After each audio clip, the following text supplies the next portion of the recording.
July 17th, game number 96 of the season for the Atlanta Braves as they take the field in those beautiful Friday night reds here at Truist Park.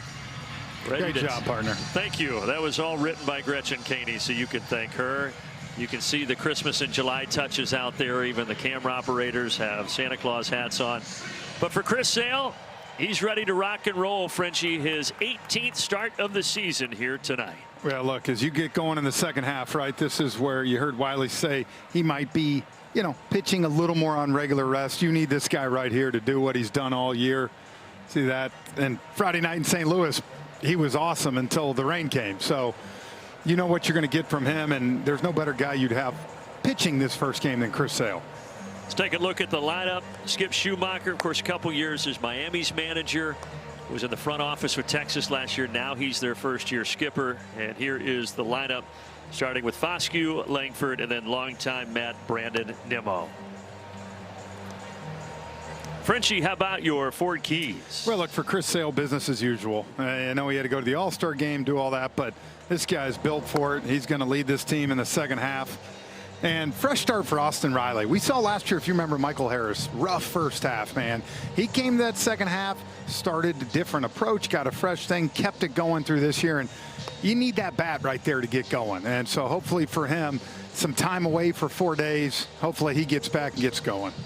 That leads us to the defense behind Chris Sale, brought to you by Racetrack. Dubon, Harris, Brewer, Hicklin. So Hicklin just his second game as a Brave. Debuted with Atlanta on July 12th in St. Louis.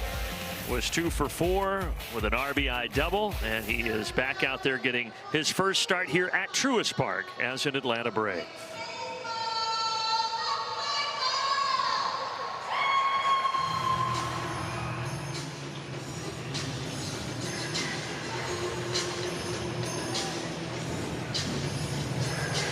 It was an absolute downpour here from about 4 to 5:15. Then the skies parted, the tarp was removed from the field, and we're ready to rock and roll. Been doing this every single day here in the afternoon. I hear that happens this time of year in Atlanta. Yeah, that's what they say. It's pretty much in the forecast every day. Sale coming off his 10th All-Star nod. He did not pitch in that game, so he is rested and ready to go tonight to start the second half. And his first pitch, 97, right down the middle to the DH, Justin Foscue.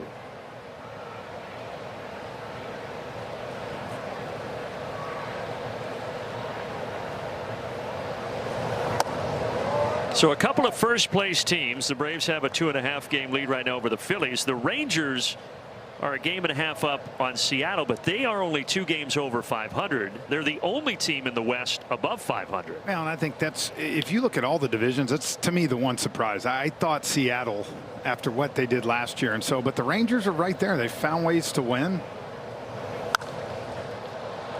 They've won a lot of close games. As Hicklin is going to pass his first test out in right field. Well, I'm looking at this team, and I think that's why it's a good matchup for Chris Sale. They've been offensively challenged this year at times, and so yeah, you still got to believe Seattle at some point, right, is going to turn it on. But you know, get to this halfway point and you see what you got. And Seattle a game and a half back at 48 and 49. Rangers 49 and 47. But as Frenchie said, they have struggled at times to put runs up. 22nd in scoring right now in the 30 big league clubs.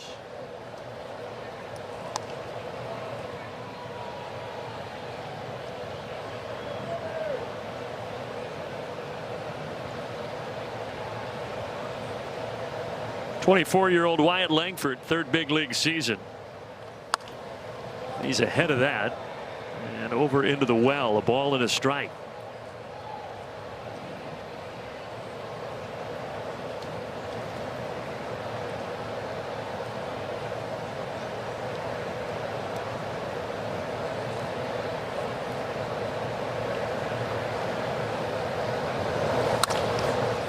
Routine for Jarvis, and the rookie makes the play. 2 down.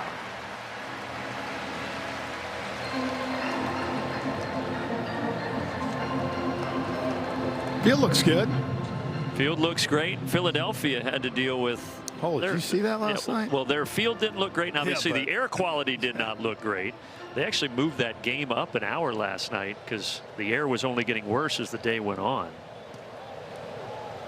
Those Canadian wildfires, I mean, everything from Chicago through the Northeast has been getting hit bad. Yeah. No issues down here in the Southeast. There's Brandon Nimmo. He went from the Northeast down to the heart of Texas. Of course, longtime New York Met, 10 years there with the Mets, now in his first season as a Ranger. You think he's happy right now? Things are going a little better in Texas than they are in Queens.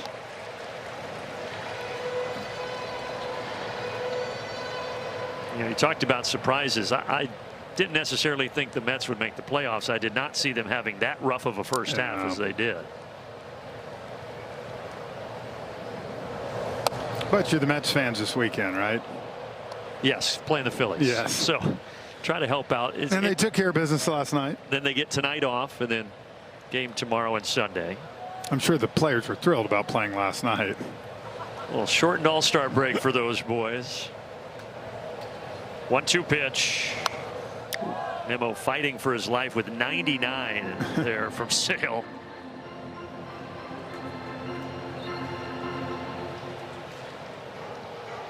It's kind of the story not only for Nimmo but a lot of these Rangers players. They have struggled to hit there at Globe Life in Texas, but they have done much better on the road.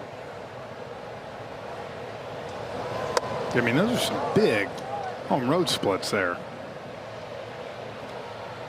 And the last couple of years, Globe Life has really played as a pitcher's park, and those numbers have continued this season.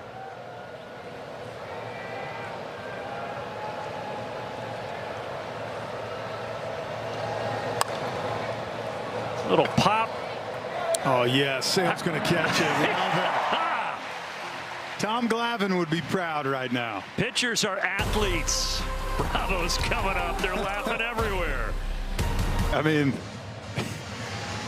I think he said something to Jacob deGrom over there did, too. And then, of course, these guys. All smiles to get that 1-2-3 top of the first for Chris Sale. Riley's telling him, dude, I couldn't catch it. It's too far back. Let's get you the lineup. It'll start with Drake Baldwin and Ozzie Albies, and then Matt Olson. So you go all-star, all-star, all-star at the top for the Atlanta Braves. And a former Brave is on the mound. You might have forgotten about it. Briefly, 2 starts last year in an Atlanta uniform for the veteran Cal Quantrill. Yeah, he kind of throws a little bit of everything. He's going to throw his cutter and sinker, but then he also mixes that four-seamer, and to lefties really likes that splitter. So be on the lookout for that pitch if you're a left-handed hitter. So Drake, the starter in the All-Star game at catcher for the National League, his first All-Star nod, and now back here in regular season action. Yeah, they were funny because they were talking about all the Braves guys getting booed, you know, during the starting lineups, but I'm like, they booed everybody. Yeah. And you know what? I kind of liked it. It just adds to the rivalry, right? Yeah, and I think it was great. The home run derby for me, Jordan Walker sitting up there just getting booed, and he drops 4 homers. And that place, you could see from the aerial view, just emptied out. Those fans were pissed. It was great. Yep, and to beat Kyle Schwarber. Well, they had 2 defenders there, and it's Duran that makes the play. That leads us nicely to the defense for the Texas Rangers. Langford, Cawley, and Nimmo on the outfield. Corey Seager not at short because he's on the IL. He's been there a couple of weeks with a back issue, so that's why Duran is there. And former Brave Nicky Lopez at second base.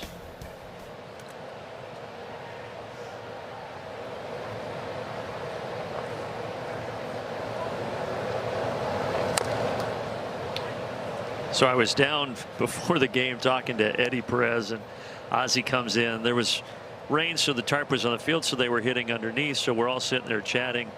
And I said, Oz, congratulations, starting in the All-Star game. And Eddie goes, what are you congratulating him for? He went 0 for 2. That's nothing to be proud of. I was like, geez, Eddie, let the guy get back and settled a little bit here. Well, I know this. All the guys, right, get the cool suits and try to thing. But Ozzie and his wife, they were looking really good. They looked the sharp. matching thing. It was impressive. Yeah, they were ready for the red carpet. Yep. Everyone's going to give this a look. Bouncing off the tarp.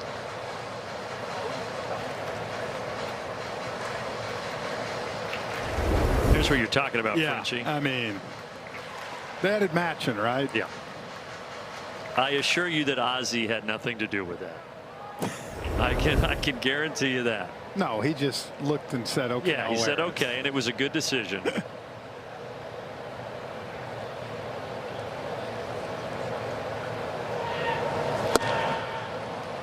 .96 from Cal Quantrill takes care of Ozzie Albies. 2 down.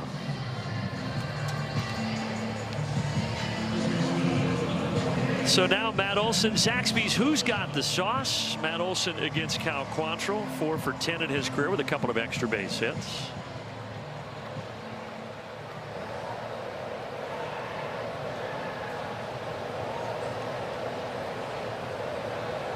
Matt coming off his 4th All-Star game. Let me let you in too, if you're sitting at home wondering like how that first game is back after the All-Star break. For a lot of these guys that didn't go, they're pissed to be here tonight. Because you're always like, man, we could use one more day, right? You're going. Especially, I mean, think about the last road trip, all the rain they got, the delays, and so it's like you get back here today and you get in the cage and you're like, man, some of these guys were probably at the beach or golfing, and it's like, I got to get it back going now. We got 90 games left. They'll get in the groove and then you get going again, but it's that first night you're like, man. Well, I always say too, for the guys that make the All-Star game, it's an honor. You wouldn't change that, but you don't really get that break. No, I mean, they left straight from St. Louis, the guys that were on the All-Star team, to go to Philadelphia.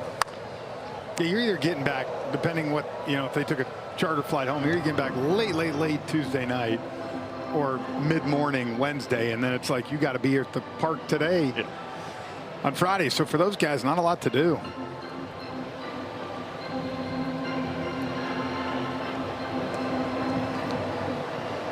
And Matt needs his rest because his wife Nicole pregnant with twins. Yeah. So they're going to go from 1 to 3 and play zone here soon. Yeah, rest is not going to be in the vocabulary soon.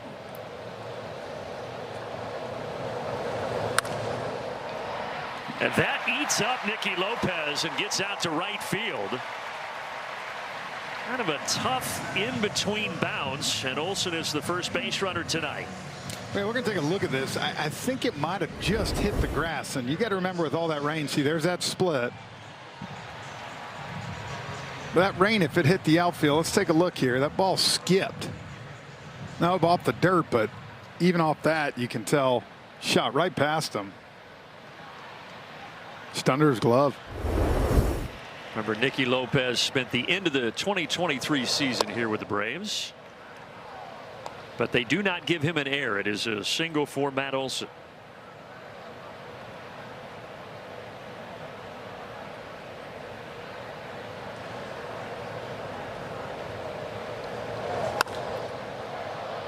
Now popped up Young, out of room.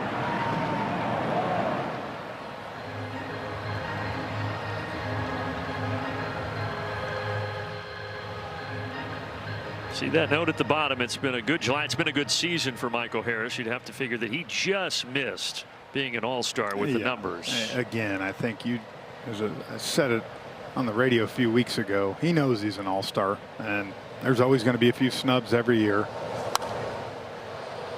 And Zach Wheeler, a couple of those guys, but your peers, everybody, they know it. His time will come. Still just 25 years old. Yep.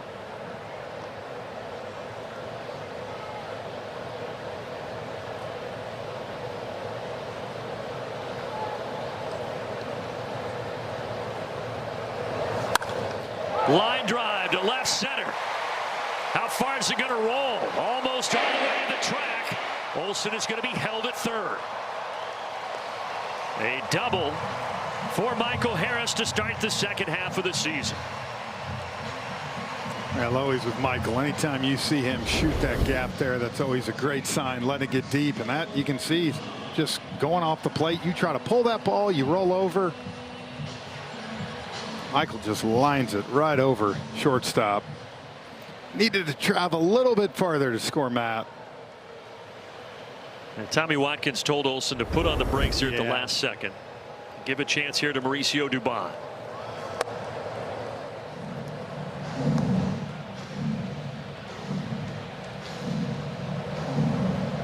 Those 51 RBI already a career high for Dubon, and we're only in game number 96 of the season. He can add to that total. I say it every year. You look at guys, right, and I would say if you're going to pick an all-star for the Braves, just on the team, this is your guy. Look, I think everybody expects Michael Harris, Matt Olson to carry a bulk of the load, but this guy was not brought in to necessarily do that, and he's done that this first half. Lifts it out to right. And the Braves are going to strand two. We've got a scoreless first inning. Of course, is that Chris Sale hasn't been used on regular rest since the first couple weeks of the season. And Walt did mention there's a good chance they might see him pitch more frequently on regular rest as we get further into this second half and the final push. But he's pretty confident the offense is going to come around. The real question for Walt felt like, can we get our starters to go a little deeper? And for Wiley, if you're wondering why he's wearing that hat again, the theme tonight here at the ballpark is Christmas in July. You look great, Wiley. Is it? They have a theme tonight? Oh, yeah. I didn't hear a word Wiley just said. I couldn't take him serious. Well, with or without the hat, Frenchie? Well, Wiley, you're a good-looking guy. With the hat, just can't. High big league fly to right. Hicklin takes it off the bat of Josh Young. But I will say to talk kind of what Wiley was talking about, though, I mean, that is a big concern because one of the strengths of this team all year has been the back end of the bullpen. You get Suarez back soon, right? You get lined up like you want, but if you're relying on those guys, again, starting in the fifth inning, man, it just makes it a long summer. And, you know, we're about to hit that end of July, August, where it's a tough 5-week stretch. Well, got to be able to have some pitching. Like Wiley said, you got 17 games here without a break. You lost 2 off days in August because of rainouts already, and so certainly it's going to be interesting to try to navigate the Braves pitching staff and that bullpen, which has been so good, to your point. Well, the one advantage too, though, is the schedule is, yes, the off days not, but at least you're not going out west anymore. You're done. Whereas Philly still have to go out west twice, and one of them's a 10-dayer. It's kind of similar to last year. The Braves got all their West Coast trips out of the way early. Difference this year is you're at the top of the division and in an enviable position.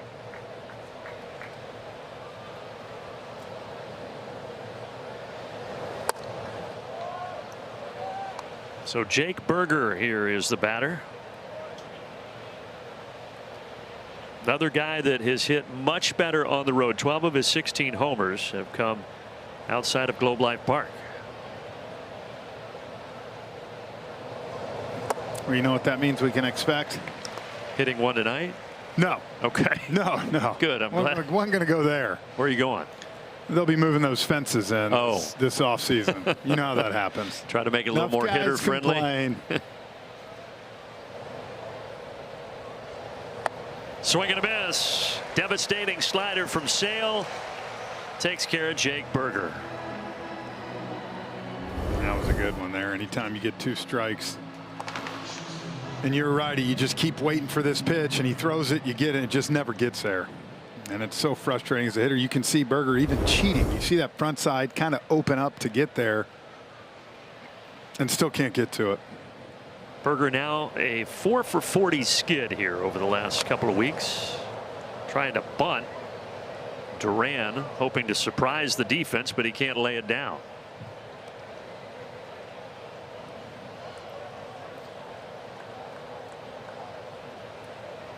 He's actually having a nice season for the Rangers. And they needed him with Corey Seager on the IL. He stepped in at shortstop and done a nice job for Skip Schumacher.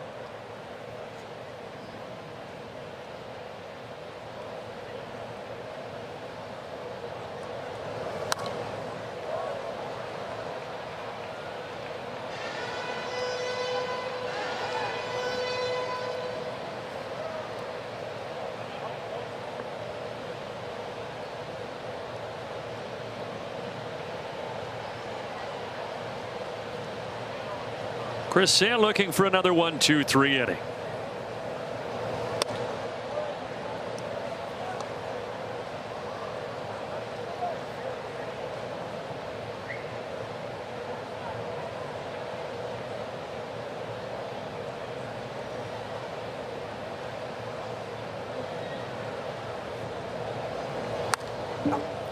There's that slider. That one caught a good portion of the plate. Duran fouls it off.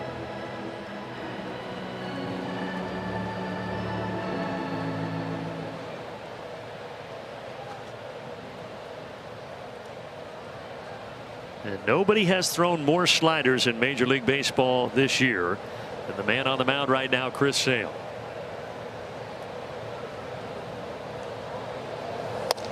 That time he goes gas up top. Back-to-back strikeouts to end the top of the second. Take it away, French. Yeah, beautiful location right here. Got him on those sliders, and what does he do? Climb the ladder with the heat.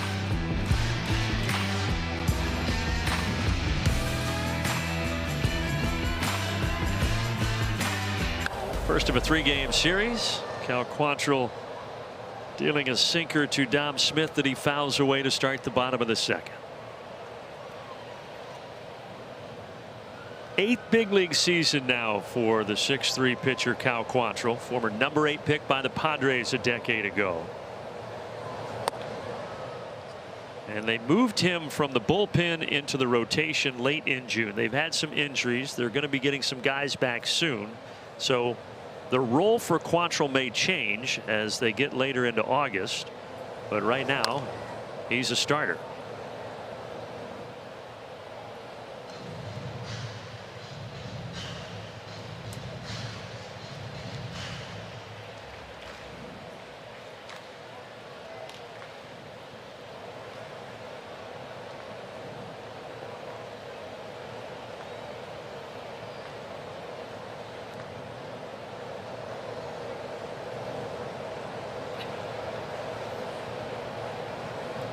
And Quantrill dealing a 1-2 here to Dom Smith. And Dom Smith finds the outfield grass for a leadoff single. That'll bring up Austin Riley. Brings us to our field coverage, brought to you by Liberty Mutual Insurance. Look, we're looking for positivity with Riley. Most RBI in July going back to 2020. And how about Riley right behind Manny Machado? Yeah, likes the hot weather. He's able to hit. Like I said, I think the All-Star break for him was hopefully a perfect reset. We saw with Michael Harris last year, and you get him going and you get Ronald back here soon, and that lineup becomes a different animal. Speaking of Acuna, both Acuna and Ha-Seong Kim starting a rehab assignment tonight with Gwinnett in Toledo. So it won't be long. Yeah.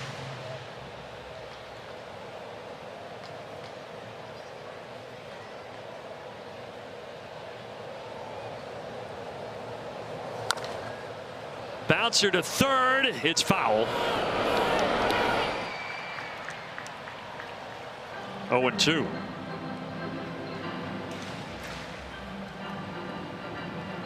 Kind of hoping that stayed fair, because how far he was playing off the bag, Austin would have beat that one out.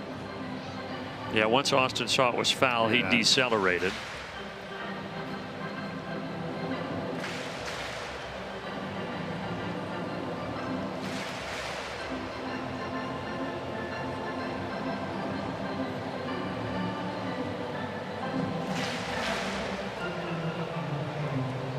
.26 pitches for Quantrill. Braves already 12 foul balls, so a lot of contact, making Quantrill work a little bit out there.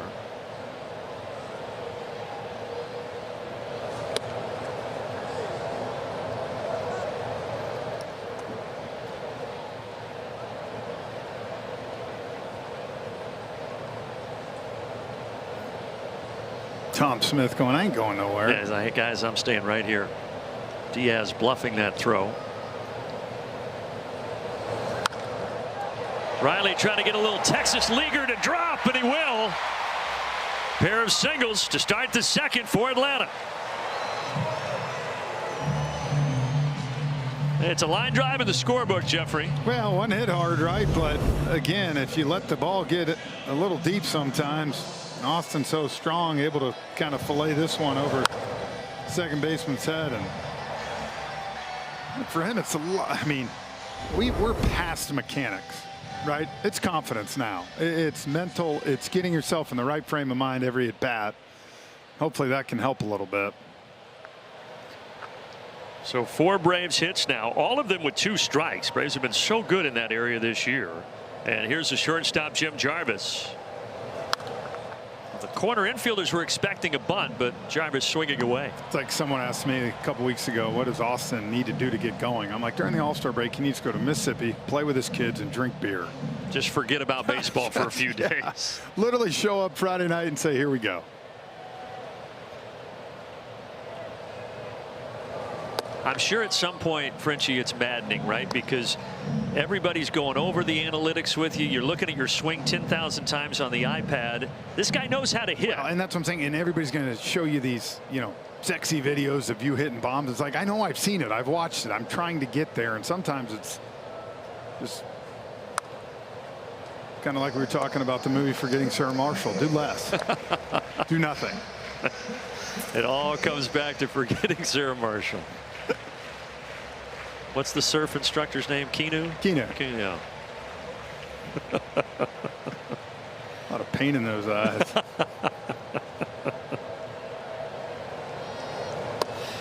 Two and two to Jarvis. There's that splitter from Quantrill. Jarvis got some nice hair, doesn't he? That's a solid head of lettuce, yeah. Frenchie. Look, he's a San Diego guy. He just. Yeah, good looking kid. They got that out there.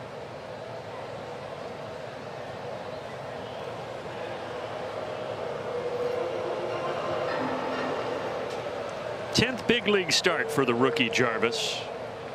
Got that first big league homer July 9th against the Pirates in Pittsburgh.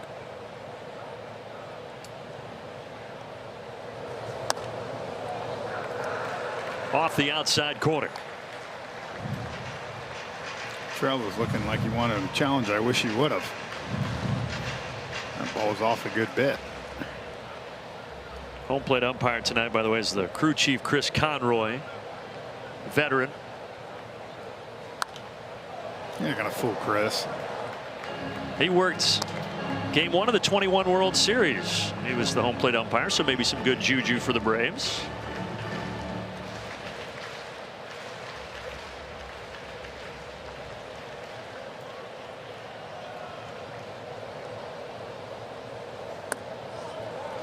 Will there be a challenge? This is going to be close. Pitch call the ball. Catcher's challenging. One way or the other, it's going to be about 1/10 of an inch. Pitch and strike. Batter's out. Texas has 2 left. That is so tough. Second strikeout for Quantrill, 1 down. One as a hitter there, you're saying the only thing I can do with that pitch is foul it off, right? And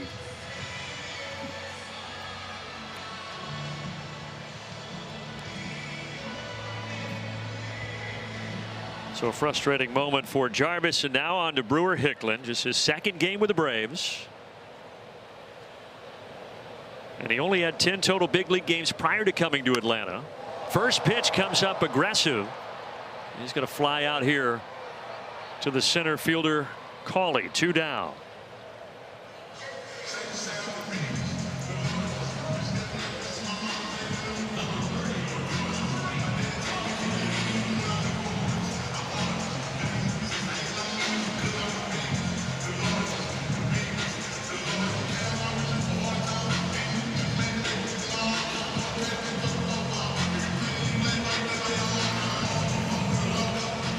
Well, the Braves got a couple on in the first inning, couldn't bring anyone home. 2 leadoff singles here in the second. See what Drake Baldwin can do with 2 down.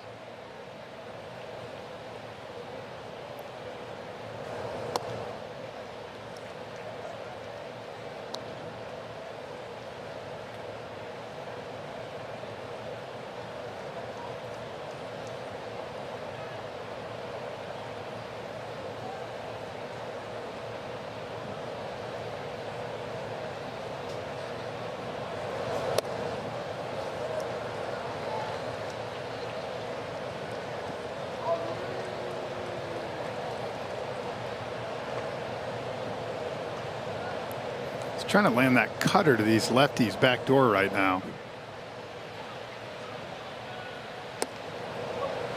Throws that splitter there, 2-1. Good take, though. Not a pitcher looking to drive.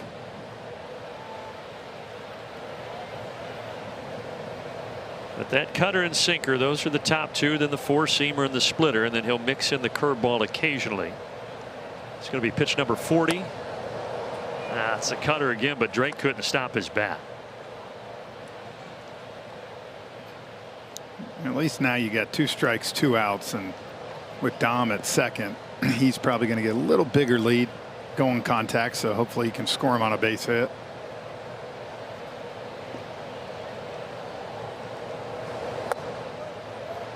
And now he's going to get a head start.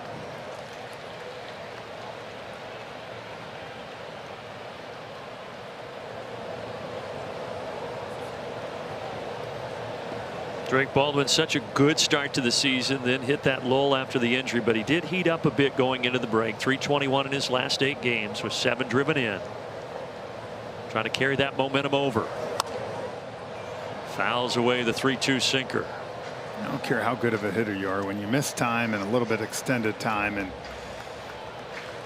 you got to get back in here and face that pitching, it's going to take a little bit to adjust to it. I heard Walt talk numerous times about it when they were asking about Drake, and he said, I'm not worried about him. It's getting the timing going. He missed 23 games with that right oblique strain. But he's going to bring in a run here. Dom Smith will score easily. RBI's single Drake Baldwin, and the Braves draw first blood.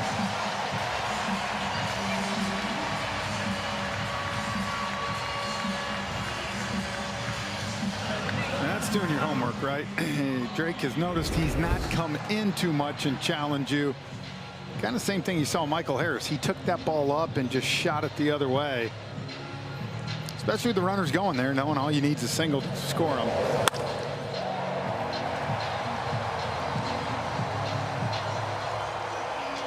And another 2-strike hit for the Braves. All 5 hits tonight against Quantrill with 2 strikes. And now they're at the corners for Ozzie. And Ozzie takes the first pitch and drives in another one. 2-0 Atlanta.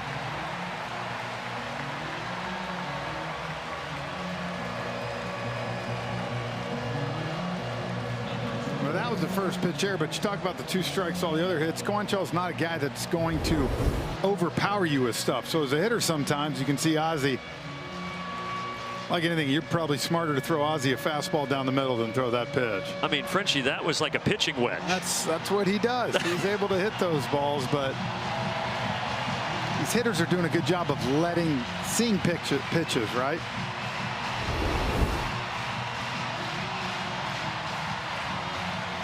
That'll bring pitching coach Jordan Teagues out.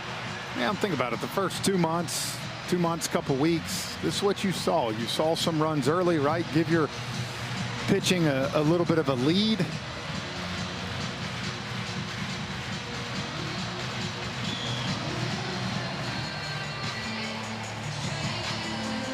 I mean, that ball could not have been more than 4 or 5 inches above the ground when Ozzie made contact. That was impressive.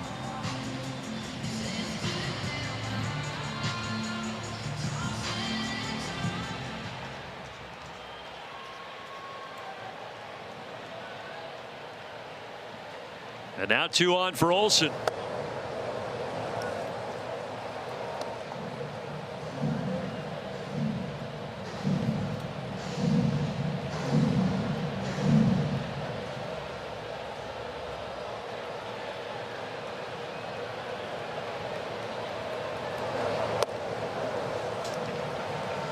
He's leaving quite a few of those pitches arm side. Well, again, he doesn't have the overpowering stuff, so he can't just put it down the middle. He's got to work corners, and when he's going right, it works good. But when he's getting behind now, the hitters really get that advantage.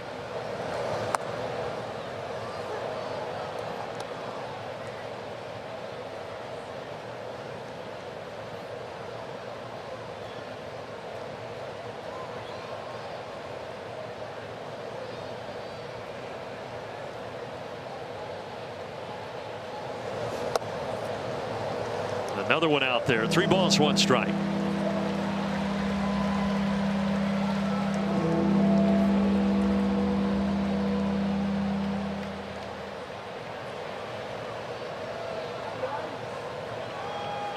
Hitters count. He walked him.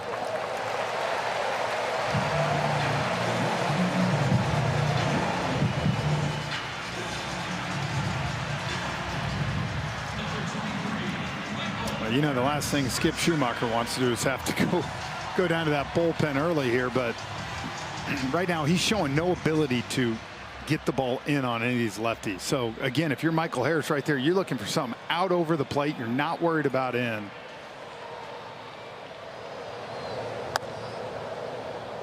Is he going to challenge? I don't like seeing him do it there. Yeah. I think he felt confident that ball was off the plate. And with bases juiced like this in a big moment.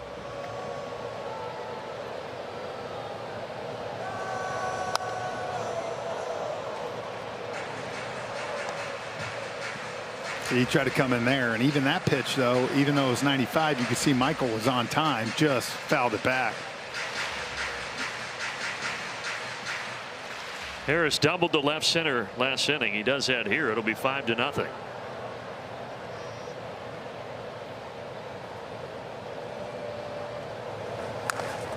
Just gets a piece, and then it gets a piece of Diaz.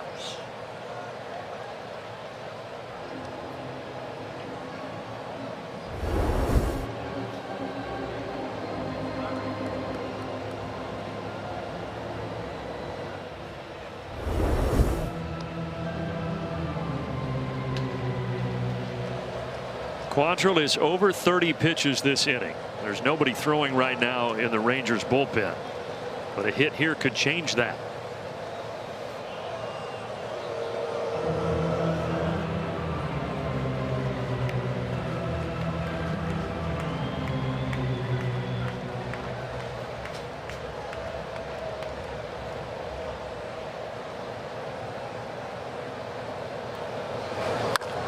Grounder knocks the glove off of Quantrill's hand, but he recovers and makes the play. The Braves do get 2 to take the lead here in the second inning. Baldwin and Ozzie with RBI hits after Dom and Riley set the table for the Atlanta Braves. Lie here at the park. Braves got the gift of a couple of runs there in the second, and now Chris Sale back on the mound. Our Defend the Mound presented by Comcast Business. We'll put that up there again for you. You see what Chris Sale has done against the Rangers in his career. I would say those are pretty good numbers. You know, but I want to say, is there anybody he doesn't have good numbers against? Not really. That's what I'm sure. There's that one team, right? That, but then it might be what, a handful of starts he's faced him, not like that.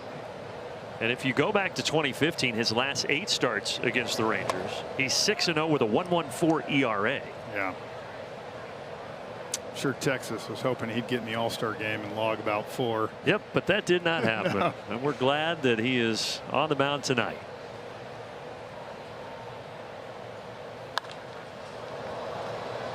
Cam Cauley puts it high in the air towards Harris. There's your first out.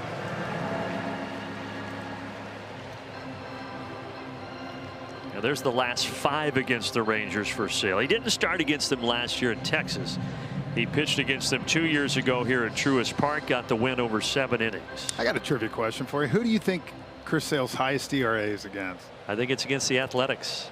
Atlanta Braves. Is it really? Over 13 in 2 starts. I said Athletics because he had a random blow-up start against them 2 years ago in that incredible season he had. But let's be honest, he probably shoved for a while at times against them. Yeah. In Chicago, over the course of his time. Yep.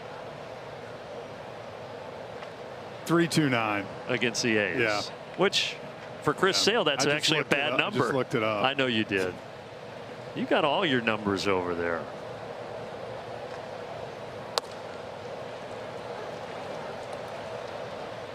Your computer, though, died. The battery died, so you couldn't use that tonight, but you're recharging it. It's amazing how you pull all that stuff from memory. preparation, Pop. Yep. Ripped here by Diaz. So there's the first blemish against Sale. It's a 1-out single here in the third by Elias Diaz.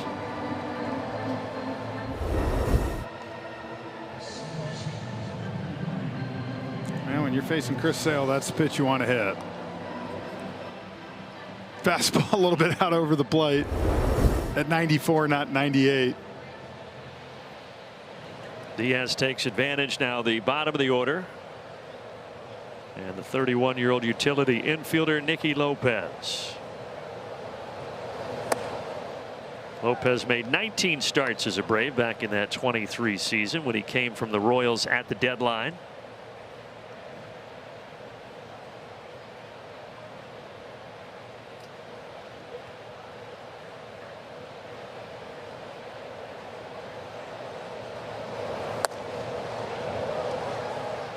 And it's been a journey this year for Nicky Lopez. He started on a minor league deal with the Rockies, appeared then in 4 games with the Cubs late April, early May. They let him go, and then the Rangers got him on May 27th.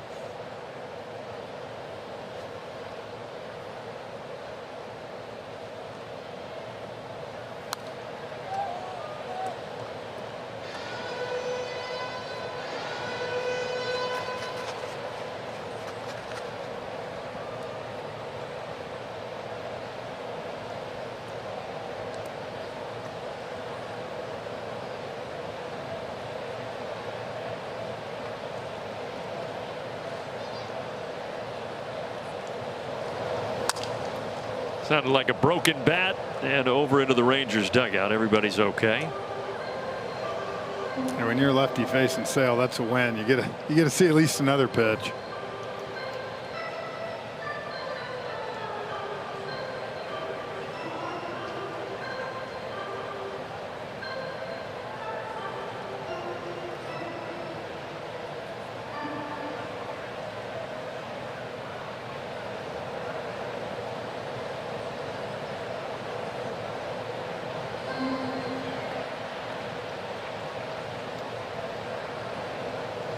Sale in search of his 3rd strikeout tonight. Up and in. 99 riding in on the hands of Lopez.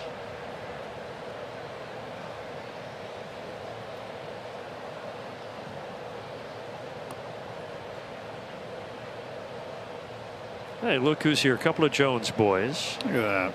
Congratulations to Andrew Jones, obviously getting ready to go to Cooperstown, but also hold that thought. Hicklin gets there. 2 down. But Andrew Jones today, gate 825 at Hartsfield Jackson, was dedicated to Mr. Andrew Jones. Pretty cool moment.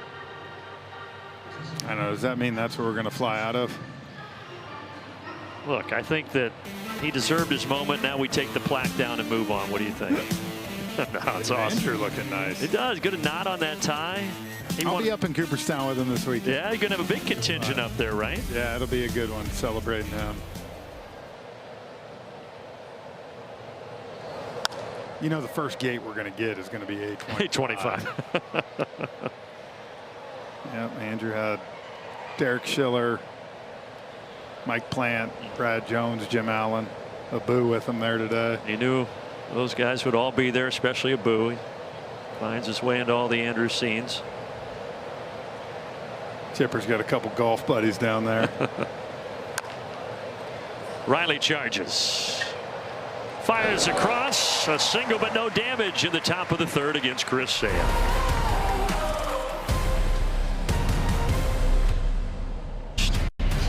Friday night at Truist Park. The Braves 8-0 here at home on Friday night this season. Trying to get to 9-0 tonight and off to a good start. 2-0 Atlanta.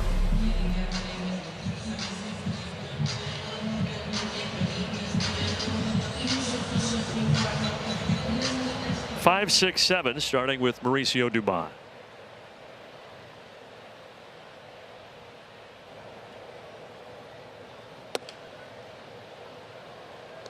Cal Quantrill, the pitch count really got up there, over 30 pitches in the 2nd inning, so this will be his 55th tonight.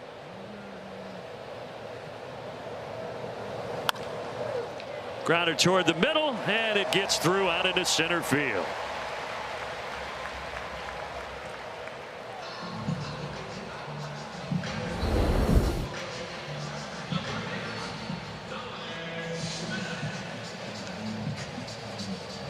I could watch him all day. Look at that back foot just come off the ground, and yet his bat to ball ability is off the charts. Looks unorthodox, but it's effective. Braves already with 7 hits here tonight. This guy has one of them.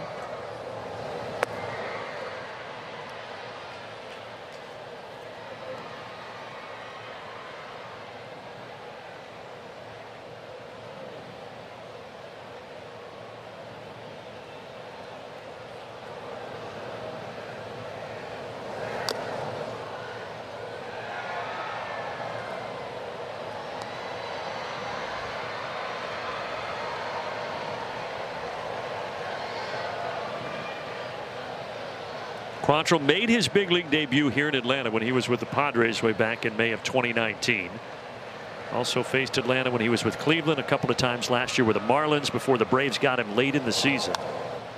And then after the Braves let him go after a couple of rough starts, the Rangers picked him up, put him in the minors, and then because of the issues with their rotation this year, he found himself with the big club as a starter.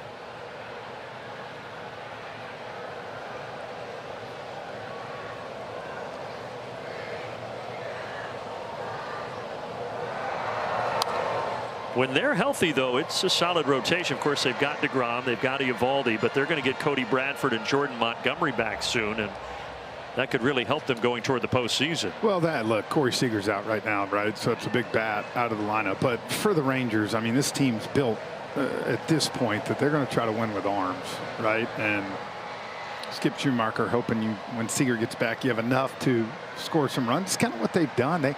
They've never really been way over 500 this year, but never really below either. They've kind of sat at that 500 mark. Well, look, and in that division, no one just ran away with it. Well, it's kind of what they did in 23 when they won the World Series. Right. They were what, the 6th seed.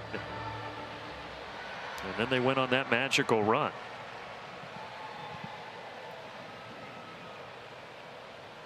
As their first and only World Series title back in 2023. And then they missed the playoffs the last 2 years.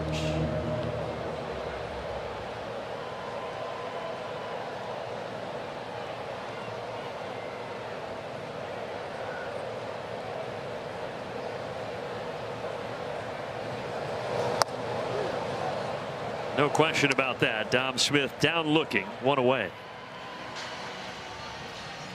Here's a quick message from Zaxby's. 10 wings, $10. At Zaxby's, the math is mathing. Zaxby's 10 for 10.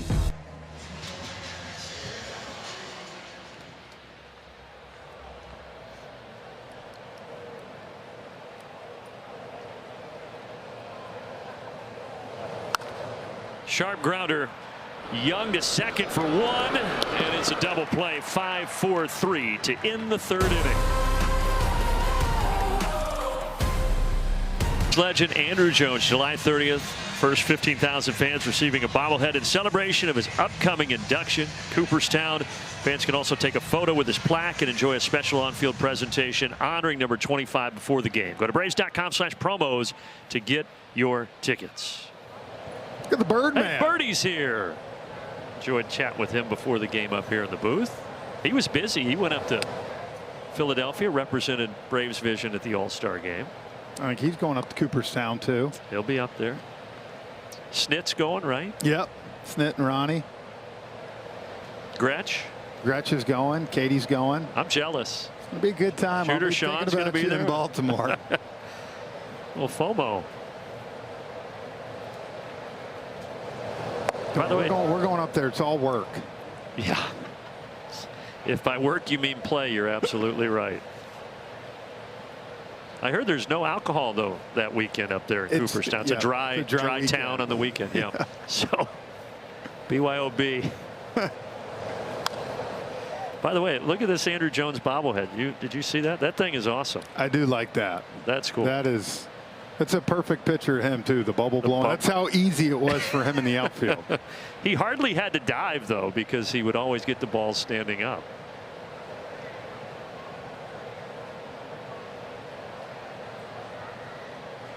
Just need a boo in the corner standing there.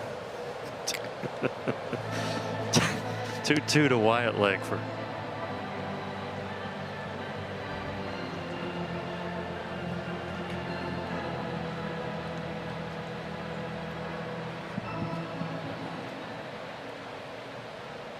Looks great.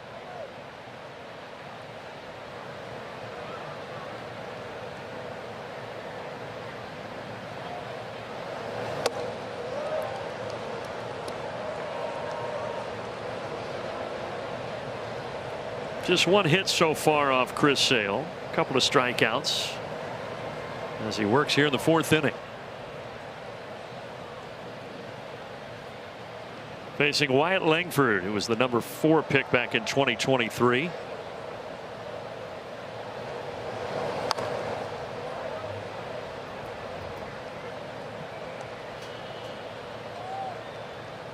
But a tough first half for Langford. Couple of IL stints, forearm strain, then a left hamstring strain. So he was limited to 44 games before the Midsummer Classic.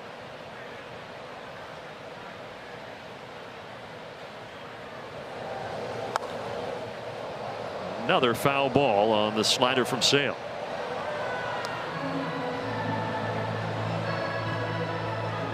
And that's the other thing with Chris's slider that's so tough as a right-handed hitter. If you do catch one sometimes out front, it's tough to keep it fair. So even if you hit a long fly ball like that, because of the angle it's coming in, righties hook that ball a lot, or it's just a long strike.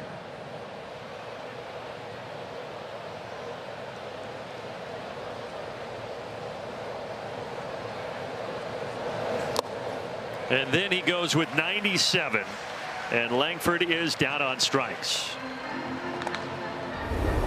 Yeah, right. You see a slider, the one before you're out front, and then he just unleashes one. And that's what Chris is so good at, right, is changing those fastball speeds. He doesn't live at 97, 98, but as a hitter, you might see 94, and then all of a sudden, just that 3-mile-per-hour jump right there, a hitter just can't get to it.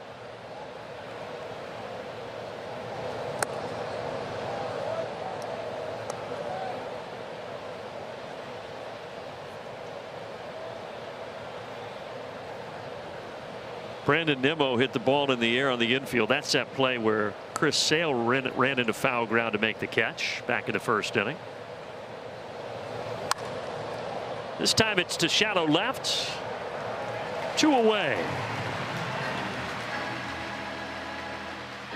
Quick message from Delta. From Braves country to the world. Delta, official airline of the Atlanta Braves.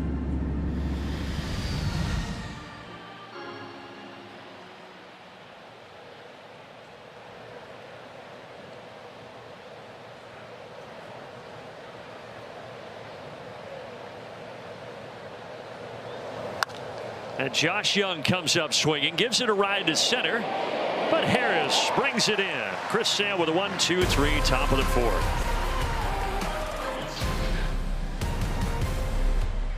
By Kaiser Permanente.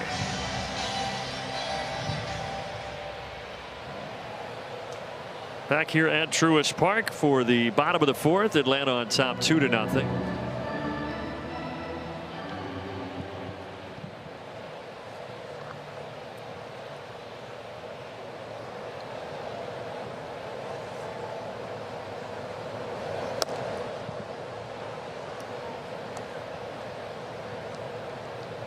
So Jim Jarvis has been seeing an extended run at shortstop here the last week, heading into the All-Star break and now getting the first start out of the break. And so far has done pretty well for himself. It's a small sample size, but he's 9 for 31, a homer and a couple of doubles. He's had good at bats, like that last one, 3-2. He got rang up on one that just nipped the corner, but you know, he hadn't seemed overmatched. He's played solid defense as well. Yeah.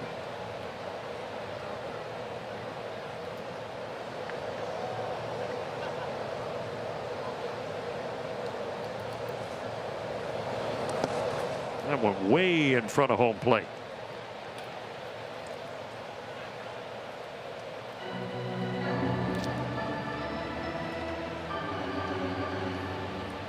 And when Jarvis got called up, he was leading the International League in hits. He was having a tremendous year in Gwinnett.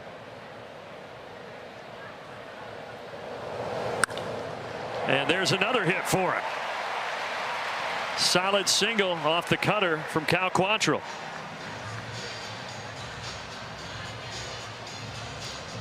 Again, a bat where you get to 2-2, right? You're not in a hurry to get it. You get kind of that cutter coming back out and just hit it right up the middle and let that hair flap when you're running down to first. So now the first 8 in the Braves lineup have reached. The only man that hasn't is the man coming up now. He can change that here. Brewer Hicklin.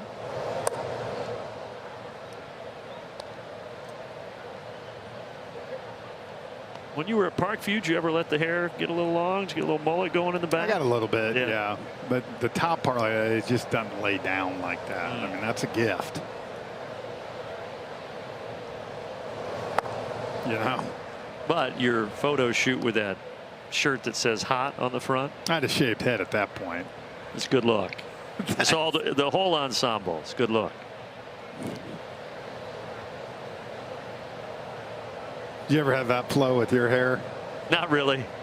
Actually, I did. There was a time, Frenchie, when I was younger. That was 2 decades ago. Thanks for bringing it up. You had the locks. Yeah. 3 balls and no strikes here to Hicklin.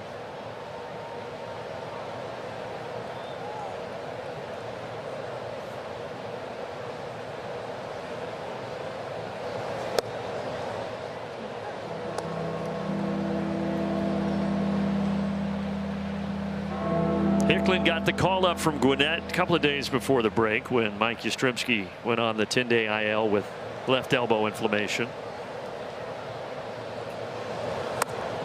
Big swing down to a knee. He's trying to go deep there.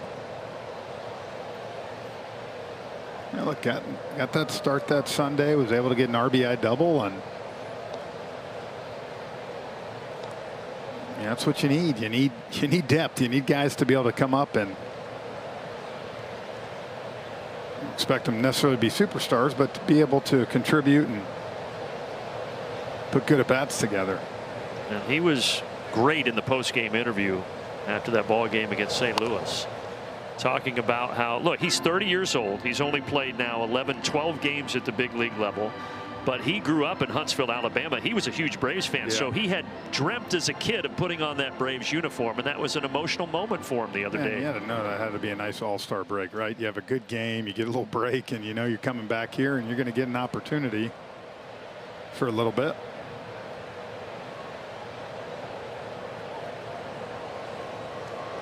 Obviously, he got called up there on that Sunday, and so there was a moment, guys, where he felt like his family, is it worth it? You know, it's not his big league debut. It's a Sunday in St. Louis, early day game. Ultimately, they decided to come, and safe to say, Brewer, so that made it as special as any day he's had in the big leagues. And look at this, right off the bag and down the left field line. And he's going to get a double out of it to put runners at second and third. And all 9 have reached already for Atlanta, and we're only in the 4th inning. Man, that was perfect right there. And Wiley, just to kind of piggyback to what you said, I'm glad they did, because you never know when you're going to get those opportunities again. And I'm sure he, through the years, being 30 years old, chasing this dream, his family, I'm sure, has been someone he has relied on a lot when you think about giving up or not doing it. And so good for him. Now all smiles out there at second base.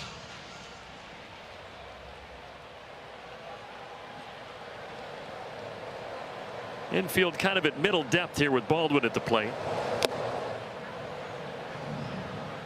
Yeah, Drake's not happy that he couldn't get a hold of that and went after a pitch up.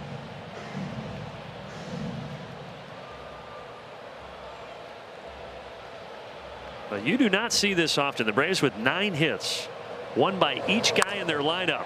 Maybe another. Baldwin deep to right center. A 3-run Baldwin bomb.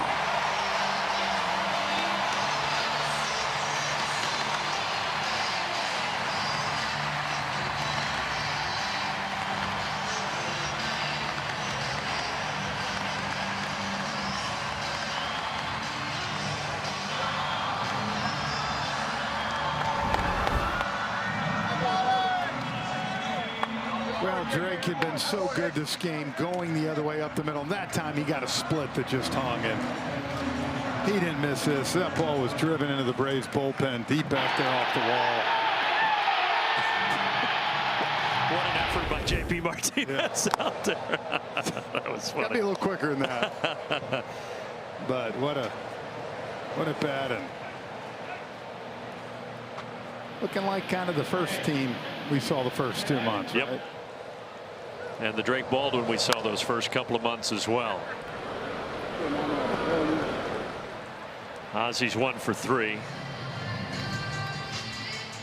Well, it's like Walt Weiss said, Drake Baldwin was not going to stay in that funk forever, and no, he swung his way out of it.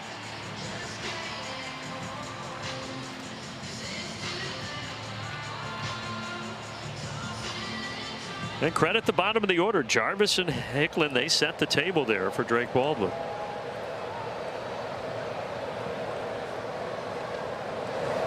And even going back to the second, you know, with Dom Smith and Riley at 6-7 there.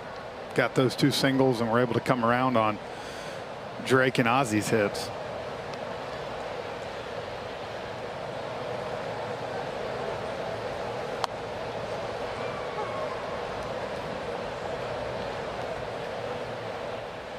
There's some action in that bullpen for the Texas Rangers.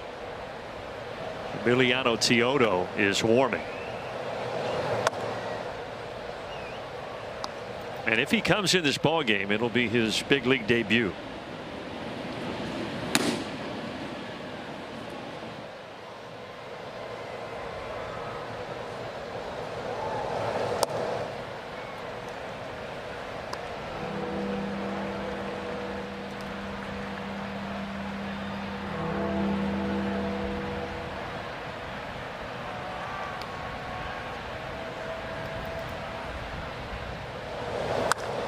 This is deep toward the pole.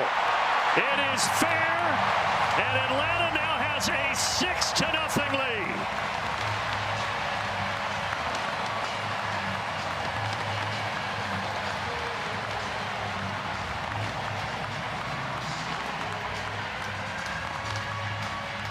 That ball got out of here in a hurry.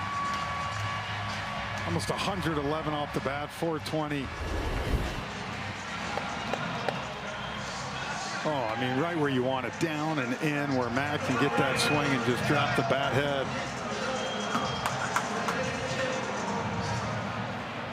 Upper deck of the chop house. Good catch, too. Great catch.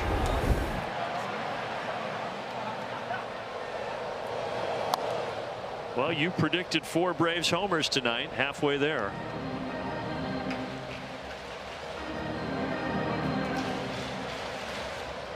Baseball more fun when you're doing this. It is. Feels like the 2023 season, and then those, like you said, first couple months of this year.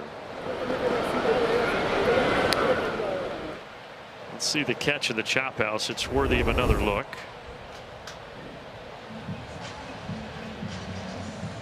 Celebrate with the boys. Yeah. Wow. And put it on the ground. Yeah. Buddy just went to get another bullet. Yeah, look at that right there. He's about to take a sip. This one's not going to make it to the chop house. It's going to make it into the glove of Nimmo. But the damage is done. Some power in the 4th inning. Man, I'll tell you what, Drake Baldwin got a hanging split right here to put this thing at 5-0, and then the big man Matt Olson gets his second half started right with the ball to the chop house. Braves 6 runs, 11 hits already after that big 4-run 4th. So a big cushion now for Chris Sale as we start the 5th.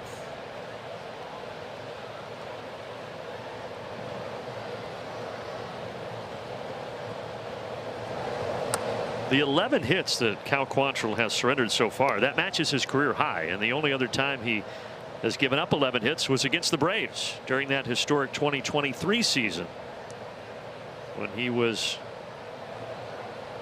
with the Marlins.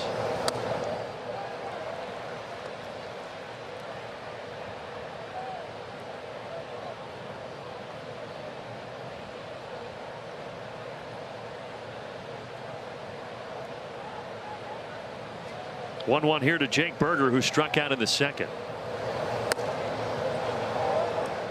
Ooh, looked like that was a strike. Yeah. Chris Conroy not giving it to his other Chris out on the mound.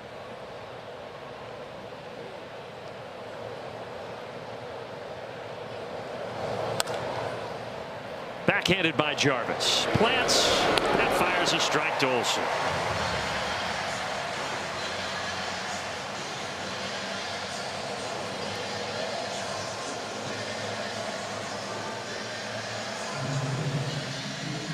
You know, with the injury and then the struggles for Ha-Seong Kim, you didn't know how shortstop was going to play out this year, Frenchie. But between Dubon, Mateo, and now Jarvis, the Braves, they played well at short. They have, and I think that's good that you've got some options. You have the ability to do some things.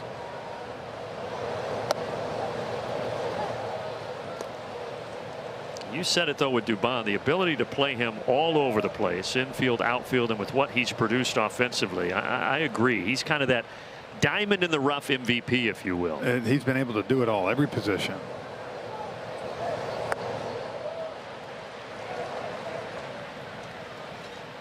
And not just do it, but at a high level. Yeah, well, yeah, and put up the numbers.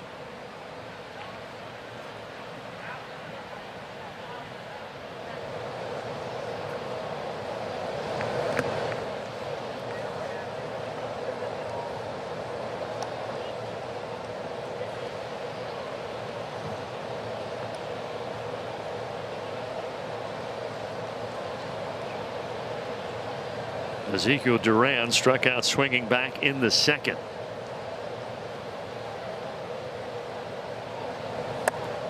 Swing and a miss. That is career strikeout number 2,700 for Chris Sale.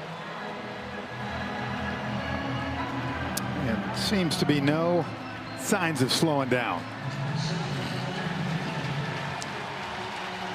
We just put it on the big board here at Truist Park.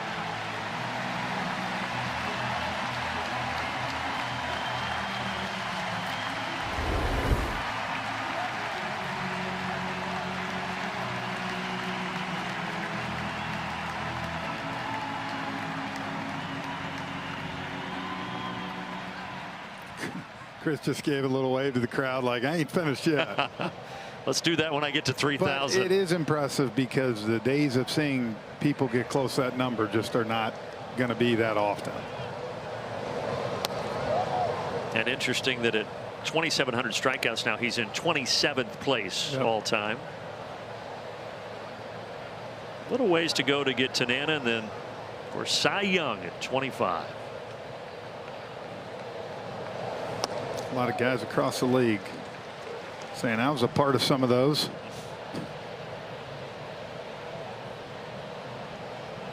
It really is something. You know, when the Braves got him from Boston, you were hoping he had something left in the tank.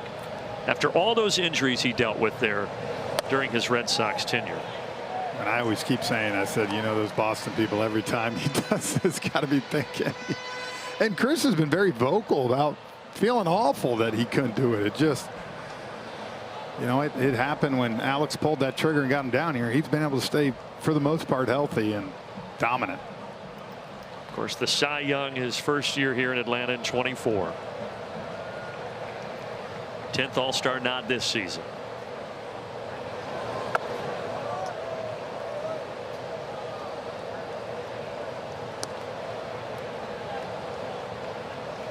But French, you had 24 ABs against him. You only struck out twice. Yeah, that's pretty good, man. That was only 2 of those. That's pretty good. And you had that home run that we've showed against him. I never let him get to 2 strikes too much on me. I didn't want to take that chance. Came up swinging. Yeah, come out hacking. Good approach. It was funny though. He throws a slider a lot more now than he did early on, because I mean, early on sometimes he'd come in, he's throwing 100. Now you see him, you know, I mean, he'll start guys off with those sliders where he used to, a lot of times, man, you were getting that first pitch. It was tough to hit, right? It's 100, but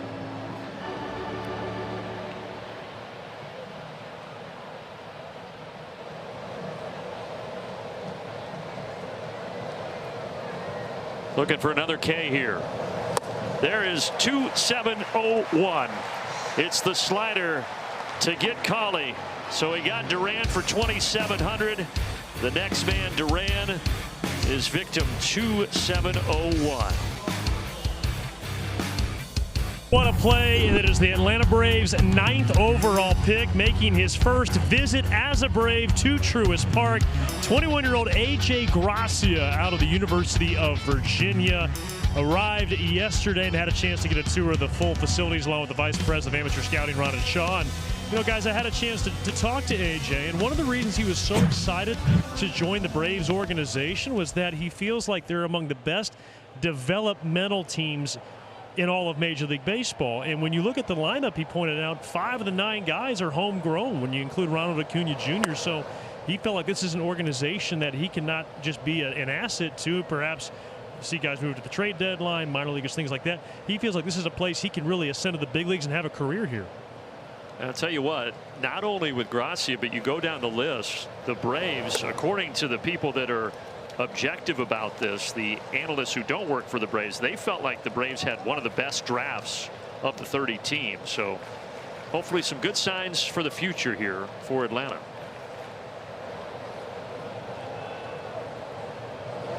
And he went to Virginia. He's got to be a smart kid, right? Yeah, if you go there, you got to have something between the ears. You would think. Yeah. I mentioned it for this kid, Teodo, big league debut. He's got a power arm. The issue with him in the minors was the command. So that fastball will get up near triple digits with a sharp slider. But he has thrown 3 balls here. There's 100 for his first strike as a big leaguer. He spent his whole career with Texas, drafted out of Dominican Republic. 3-1 from the 25-year-old. And he's going to walk Dom Smith. More on the Braves draft. Our Papa John's key ingredients. Beck, McCarthy, Hirschhorn, Dennis, Libbert, all of these guys were seen as pretty good picks for Atlanta. Beck was a little off the radar for that pick, but you look at some of the money the Braves threw around Frenchie, and again, a lot of people think that it was very successful. Oh, up and into Riley. It didn't hit him, so Dom Smith will go up to second base. No, it didn't hit him, but definitely got his attention. Whew.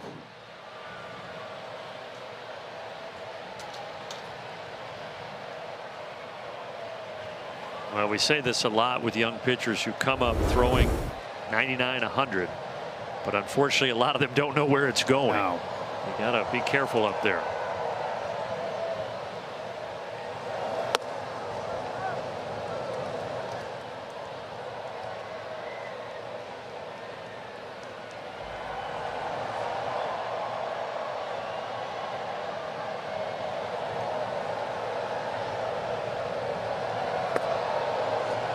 And just to put a bow on A.J. Gracia, guys, he's from Monroe, New Jersey, so he grew up around a lot of Mets fans. He himself was a Yankees fan, but when he was asked about that, he said, well, I'm looking forward to torturing my buddies for years to come. Nice. Yeah, that's a good response. Yeah, he gets it. He gets it. Good kid. And pretty good. Cool to have him in the ballpark with us tonight. Yeah, where they wine and dine you before they send you down, and then you're like, all right, buddy. Time to get to work. The per diem drops a little bit. You're going to be paying for meals.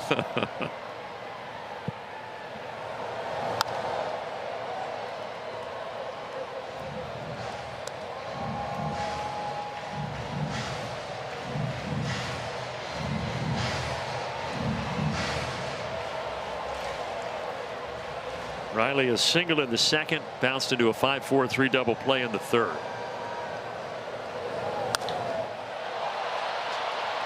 That went toward the end of the bat. Still gave it a pretty good ride. Tagging Dom Smith up 90 feet to third base. That ball was hit a little bit better than I thought. It took him all the way right to the warning track, and Dom did a good job of reading that and realizing it. And when the sky's always like this too, a little tougher reading the ball. You can see Dom here is a good job. It looked like it was going to be lazy, and as it kind of kept going, it was perfect timing. And right, I know in a 6-0 game you might not think too much, but those are little things, man. Now you give young hitter and Jim Jarvis a chance to get an RBI.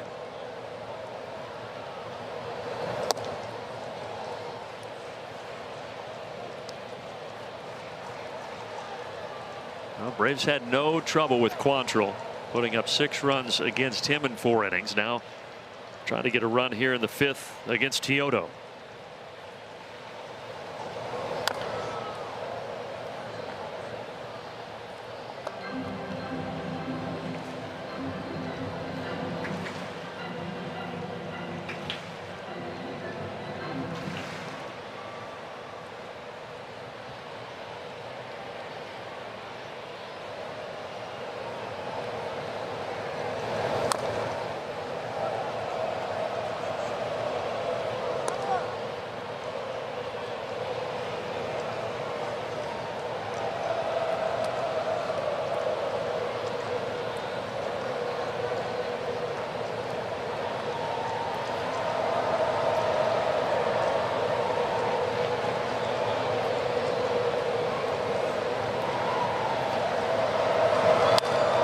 Solid ground ball past Berger, and it's going to be extra bases. An RBI double for the rookie Jarvis.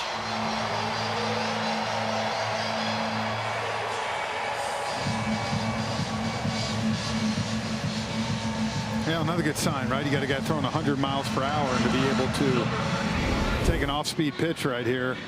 See this changeup, recognize it. You see his head right on the ball. Beautiful swing. 4th RBI at the big league level for Jim Jarvis.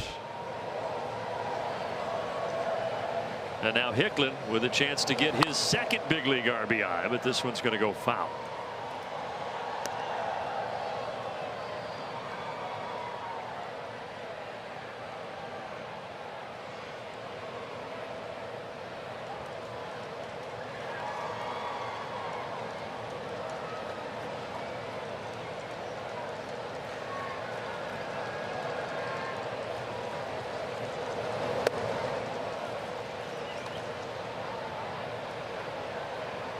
So for Hicklin, 3 different seasons he had such a brief cup of coffee at the big league level with the Royals, with the Brewers, with the Tigers, but combined between those 3 teams just 10 big league games.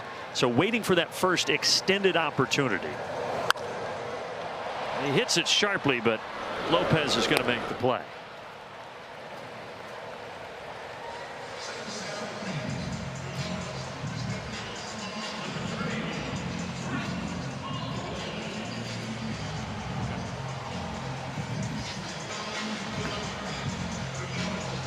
Nobody appreciates this opportunity like Brewer Hicklin does. He does advance the runner, Jarvis, to 3rd, but now 2 down, top of the order for Baldwin.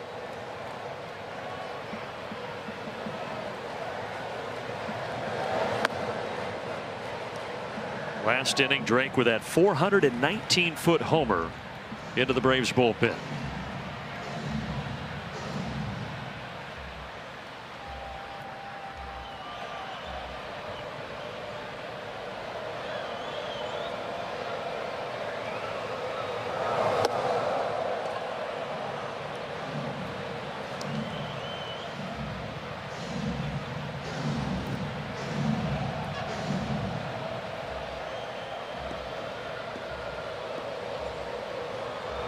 Chris Sale watching his team add some more insurance. Another insurance run down there at 3rd base.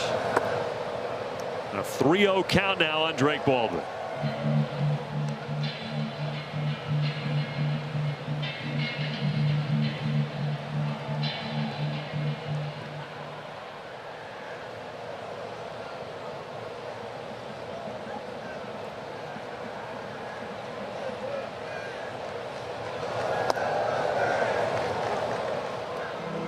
Had a pretty good idea what was coming there, huh?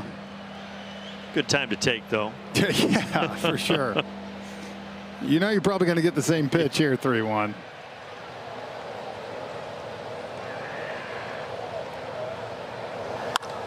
And he lines it to center field for an RBI single. Drake Baldwin has driven in 5 of the 8 for Atlanta tonight. And again, a good hitter like Drake, anytime you give him that opportunity. Again, you saw a 3-0, right? You know what's coming, 3-1. And just shoots it right up the middle. That swing is just so pretty.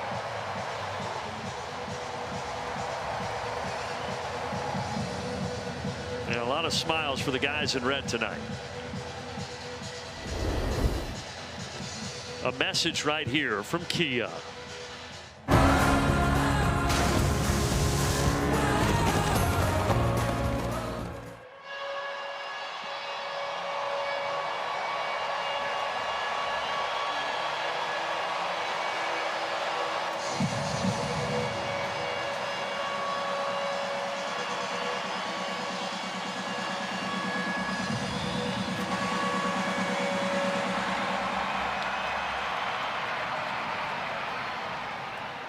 Ozzie to the plate.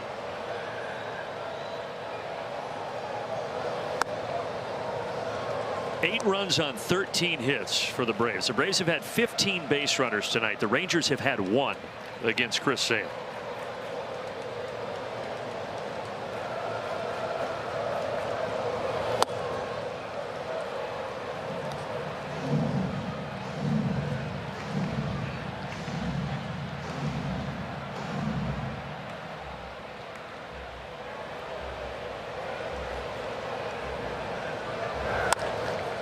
Slap to the left side. Tripping over at third base. And everybody's safe. Young got the baseball, but he lost his footing. I'll tell you what's going to be interesting. I'm going to see how they score this, because I know he got the ball, but if you take a look, the way Ozzie was running here, even if he's able to kind of regain it, I don't know that he makes his play. If he throws it right there, Ozzie, of course, being a left-handed, it's almost like a slapper, right? And he's going.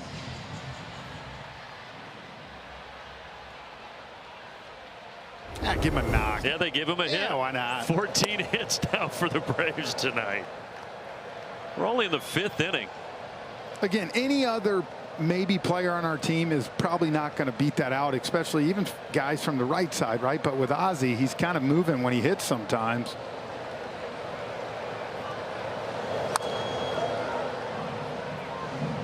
Olsen hit a long homer to the chop house last inning. Solo shot. That ball was on a line, man. Well, Drake hit his 419. Matt Olson's went 420. He upped him by a foot.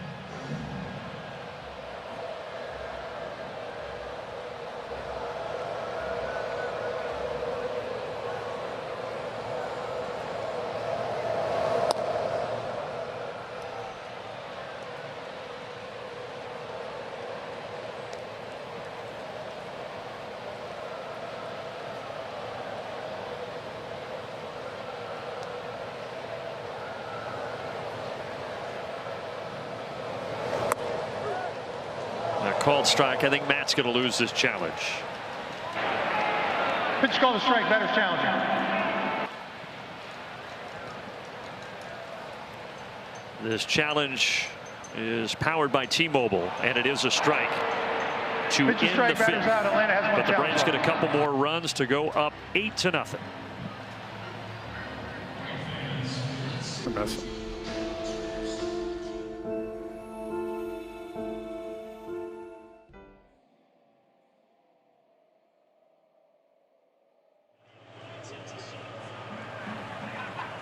And now ready for the 6th inning in an 8-0 ball game.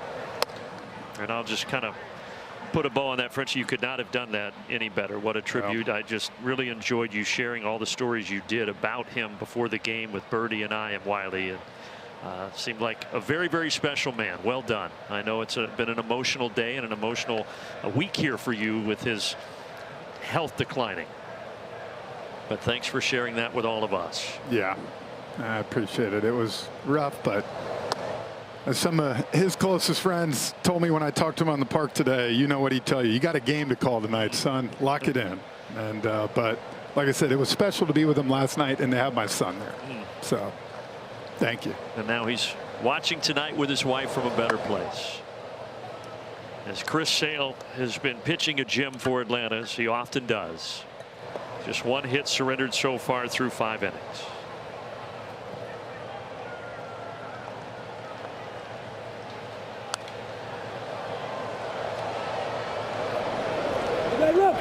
Kind of fitting that Matt Olson caught that ball. Of course, Matt Olson knew him as well, having played at Parkview. Yes, Brandon, he did. In fact, Matt's mother Lee and Coach Buck's wife Judy were very close. They taught together for years and years. And while Matt didn't get a chance to play for Coach Buck at Parkview, he was a big figure in his life as long as he could remember. So again, Jeff, you're not the only one with Coach Buck on your mind here tonight. Yeah, and I do know that Coach Buck's smiling down on that bomb that Matt hit to the chop house because he loved those. But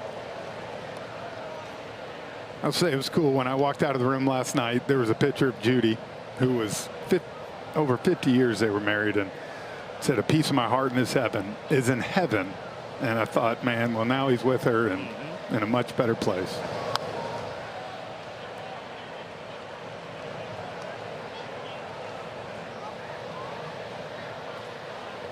Yes, and he would like this offense that's going tonight. He was a big fan of home runs.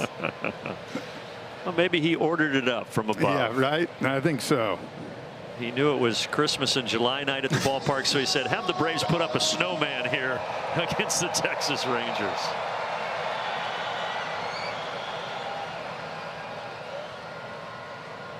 Sale looking for strikeout number 6.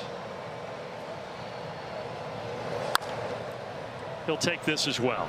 The second baseman Lopez hits it to the second baseman Ozzie Albies.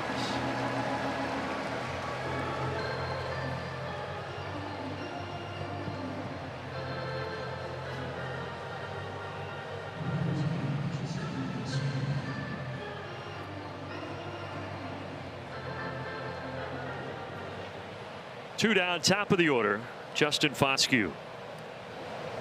Third partial big league season for this 27-year-old. He hits well against lefties, and that's why he's in the lineup tonight. The problem is that nobody left or right hits well against Chris Sale. He's got a one-hitter through 6 frames.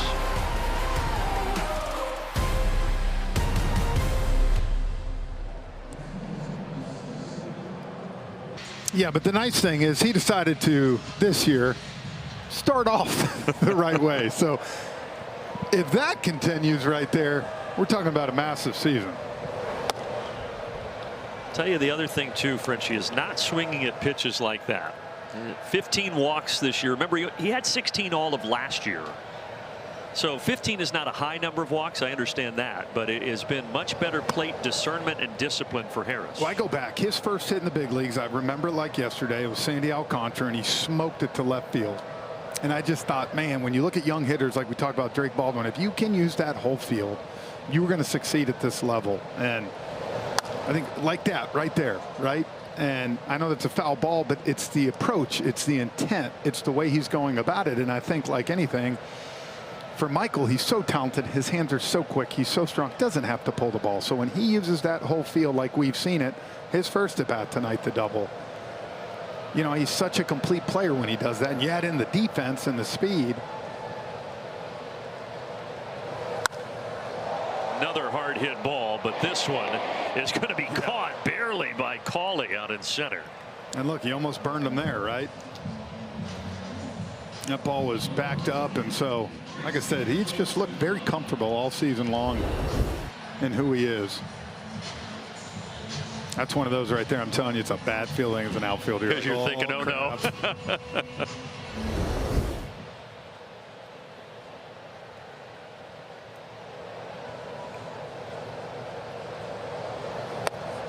Oh my. Dubon backed up 7 feet and swung and missed. The only reason I'm laughing is I've had that approach sometimes when a guy's got a heavy sinker at 100, try to cheat the system a little bit. That one a little too much. He was in the Rangers dugout when he swung at that. Oh, that pitch at 102 from Teodo.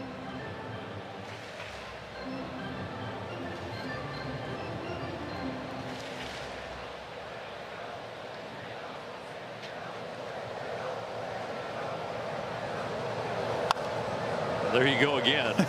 He pops it up into foul ground. Young is there.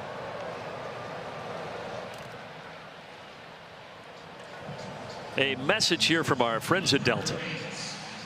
From Braves country to the world. Delta, official airline of the Atlanta Braves.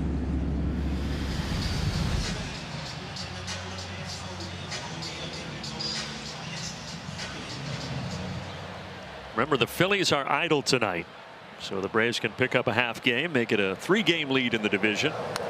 On track to do that right now with an 8-0 cushion here in the 6th.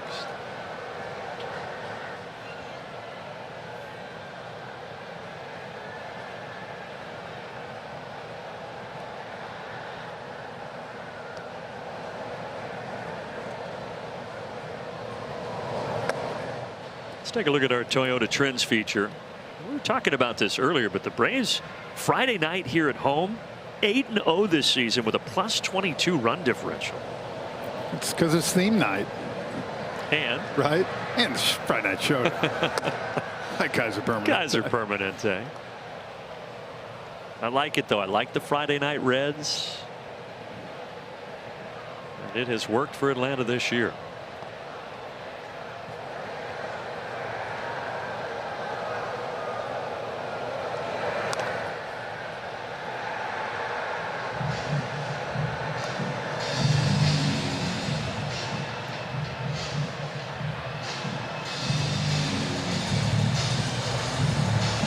They're back.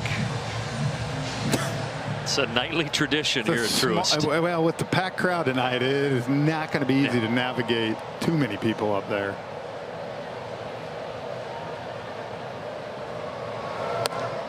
Now, if those guys have lower level seats, they can say, hey, here, you take my tech. You go down to the 100 level, and we'll continue to grow up here. I don't know. You know it when there's, I hate to say it, Brandon. Look at that. There's a lot of college kids up there. They just take what they can get. A lot of bare chests. Braves have not been retired in order tonight. Teodo's trying to change that. He will not. I just think about those young kids, and it's like, you can either buy an expensive seat with no beer or up top with a sixer. We have dueling tarps off sections. Which one you doing? That one's in right. There's another group in left. There's also a pitching change. So everybody at home, keep your shirts on. At one price, Xfinity, imagine that. By Delta Airlines, keep climbing. And also by Racetrack, whatever gets you going. A lot of fireworks on this Friday night for the Braves. 8-0. 14 hits. And another pitcher coming in. This is a cool moment for this right-hander. It's a rookie, Gavin Collier. He's from Lawrenceville. He went to Mountain View High School, about 35 miles from here. Grew up coming to Braves games, idolizing Craig Kimbrell. And now he gets to pitch here at Truist Park. Yeah, Mountain View's right up my neck of the woods, not but 10 minutes from Buford. He had a great career there. Was going to go to Clemson, but then Texas got him in the 12th round and gave him almost $600,000. No, I like him even better. So, yeah, so he likes the Tigers like you, Frenchie.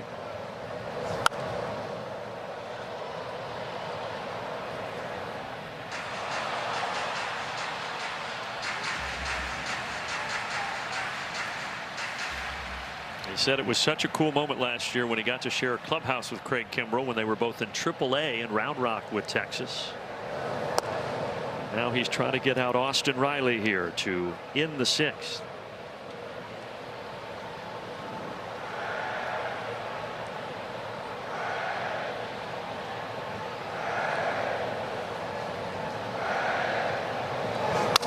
Broken bat. That was shattered.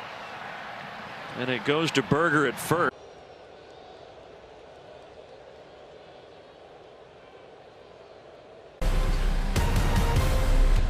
Spacious one over the minimum, giving up 1 hit. That leads us to our Hyundai inside the numbers. Run support among Braves starters. 18 starts for sale, 6 runs per game. You know, sometimes you're like, can we move that over to a couple other, you know? Chris don't need that much. Yeah, he's got plenty tonight with that 8-0 lead. The only hit was a Diaz single back in the third.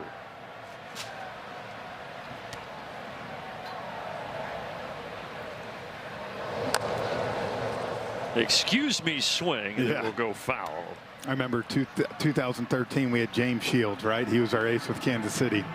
And it would come to the numbers, and it'd be like, hey, he's getting 4 runs a game. Well, we'd get like no runs, and then drop a 12 spot. And I remember him always coming in, guys, just get 3 or 4. Let's average it out a little more.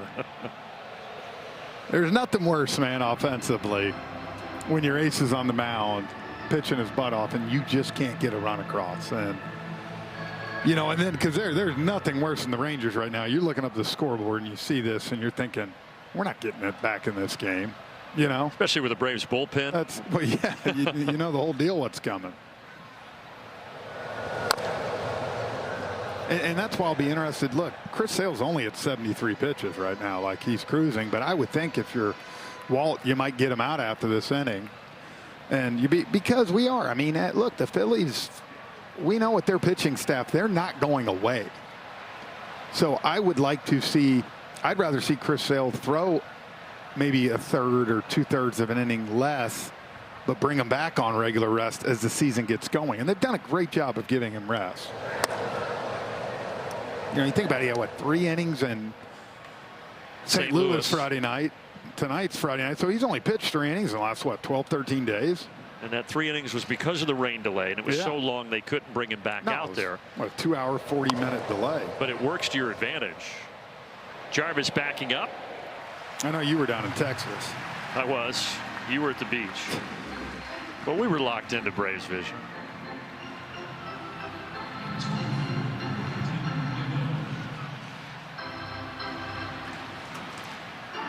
The stretch is going to be brought to you by Georgia Natural Gas after a couple more outs.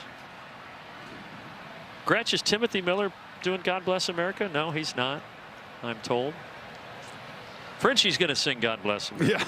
Yeah, so you want to get everybody out of here.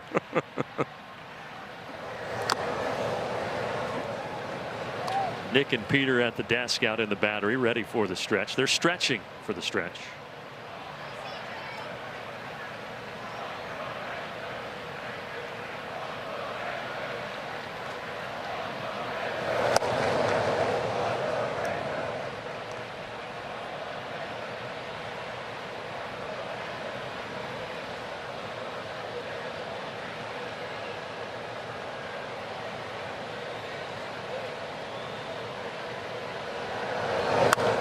Frenchie, let's say during your Parkview days, if you came here as a sophomore, junior in high school with a couple buddies, do you think you guys would be in the tarps off section? I don't know. Probably, right? I didn't know you back then, but I could certainly see it. I did come to the 2000 home run derby at Turner Field, and we were screaming at a couple outfielders the whole time. Do you remember who? I do, but I don't want to say. Okay. By the way, we talked about this earlier, but boy, look at that back porch. That's some junk in the trunk. Yeah, you have some sweet tea back there. Looked like Jim Carrey in Dumb and Dumber when he's sitting at the bar. Remember, and he turns around. Just putting the vibe out. Yeah, putting the vibe out in that pit. Farva beans and a nice big bottle of key handy. Landed Katie from that pick. No, you almost scared Katie away with that picture. 2-2 here to Nimmo. There's the second hit of the night for the Texas Rangers. Nimmo's going to head for second, and he's going to get in there, throw a little offline. So that's the first time that the Rangers have had a runner in scoring position. Well, if there's one guy that's faced him over the years, right, and has a little bit of experience off Chris Sale, it's Brandon Nimmo. It's a nice piece of hitting. It's just weird to see him in a jersey that doesn't say Mets on the front. Yeah. Traded for Marcus Semien this offseason.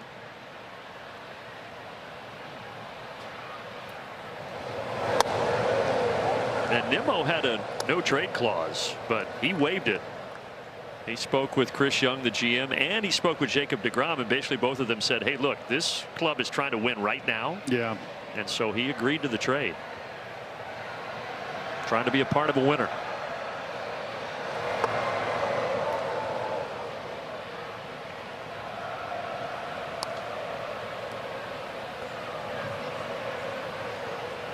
Now, one area that they will probably try to add at the deadline, which is August 3rd, by the way, is in their bullpen. That's been a little bit of an issue for them this season.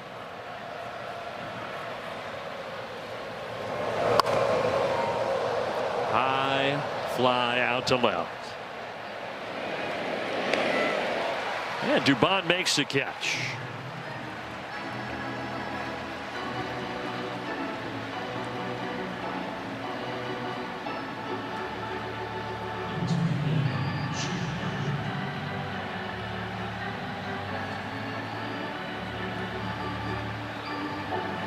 Of course, when you talk deadline, Fritchie, for so many of these teams, the conversation goes to, well, we'd love to add a bullpen arm or two. So. Well, and the hard part is, man, in the American League, everybody's in the race. Yeah, I mean, I know you went to Texas, spent some family time, but I looked on Monday.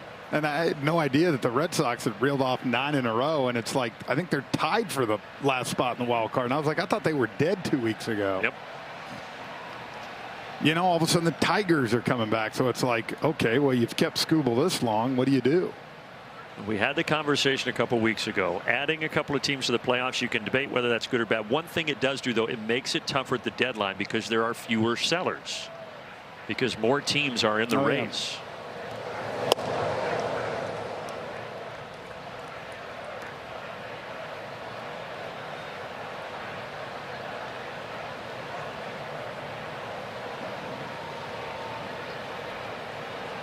But a lot of those GM's phones are going to be busy here over the next couple of weeks.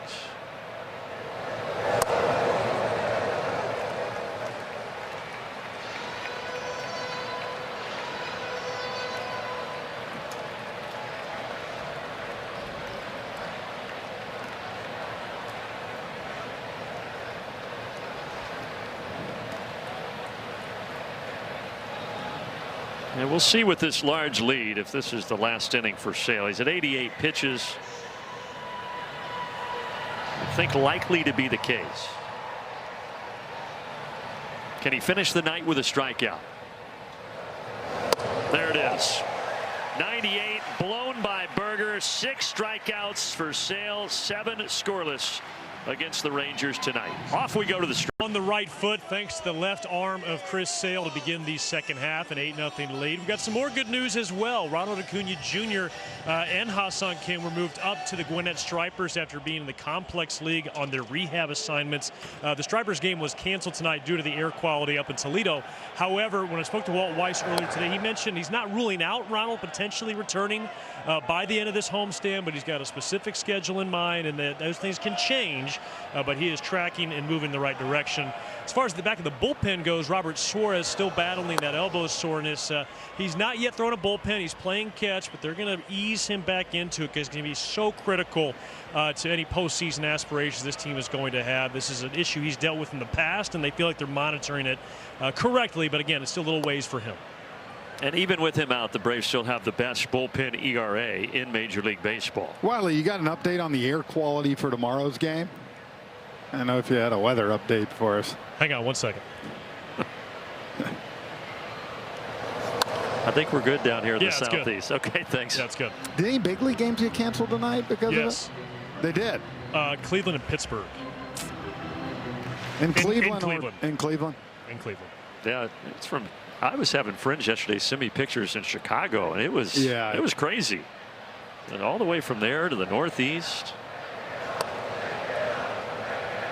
Meanwhile, there's the parasite issue with fresh produce going on right now, and I've been living under a rock recently, and so there's a charcuterie board up here in the booth, and I'm the only one that's just crushing strawberries and grapes.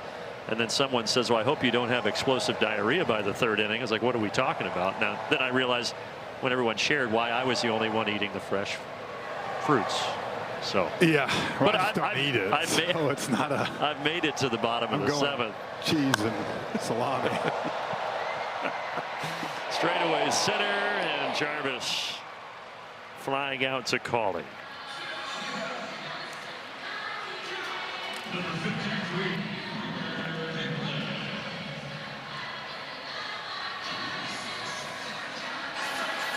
I think we've got a new outfield for Texas. They made some changes. Cawley's now out at right. That was Carter that made the catch out in center.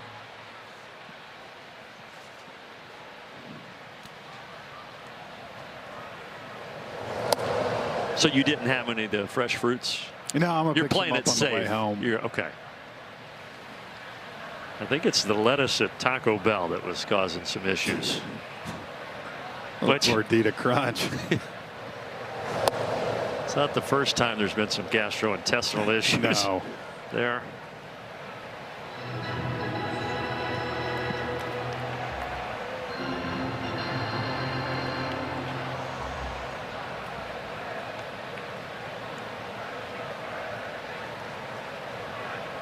One for 3 with a double tonight for Brewer Hicklin.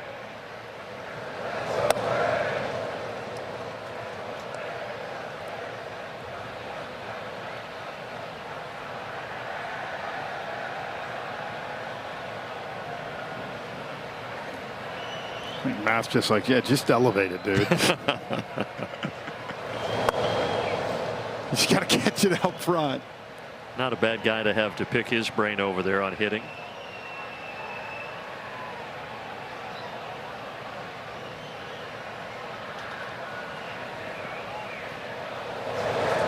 Look out. Tried the corner and missed. 2-2. Now 3-2 now for Collier. Did he just take out that frame there on the screen? Yep. I think he did. Comes out of his paycheck too. Tough for the rookie. But he comes back with a cutter. Strikes out Hicklin. Let's see this one here. One bounce. There she goes.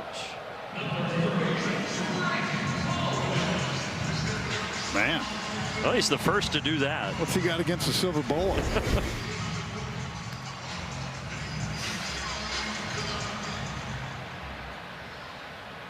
Must be a Bud Heavy guy. Top of the order, Baldwin. Driven in 5 of the 8 tonight for Atlanta. Drake's career high is 6 runs driven in. That was last season in July against the Giants.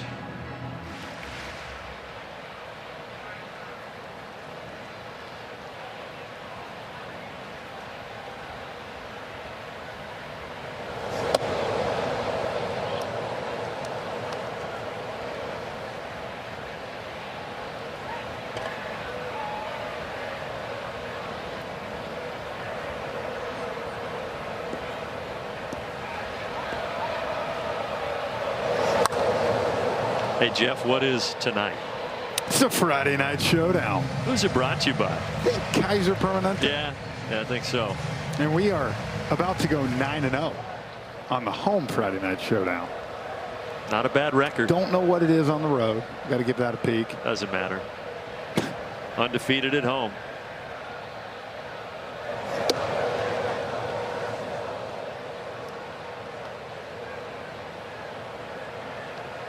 Overall, the Braves are pretty even. 27-18 here at home, 28-22 on the road, all adding up to 55-40 right now for Atlanta.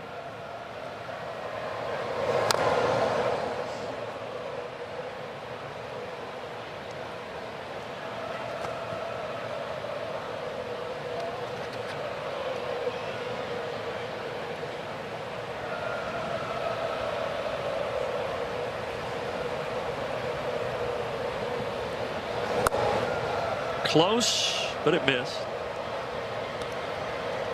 I like Drake's bat, dipped in red. Yeah. Like a bottle of Maker's Mark that he's holding up there. The Maker's Mark edition. Sounds good right now. He'll be home in 90 minutes. Yeah, 5-3 on Friday night showdowns on the road. So we're about to drop a 14-3 on. We need to find a way to play more on Friday. More on Fridays, yeah.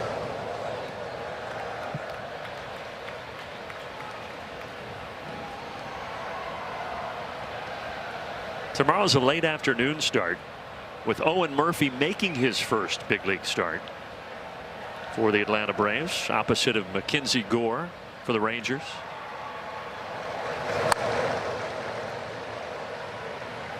Hopefully don't get those afternoon thunder showers that we've been getting at about 4 o'clock. When you're in the booth, somehow luck just finds you, so I think it'll miss us. Get Wiley on the weather check. It's going to be the 10th pitch of the at bat here. And Baldwin earns a walk. He has had a whale of a night.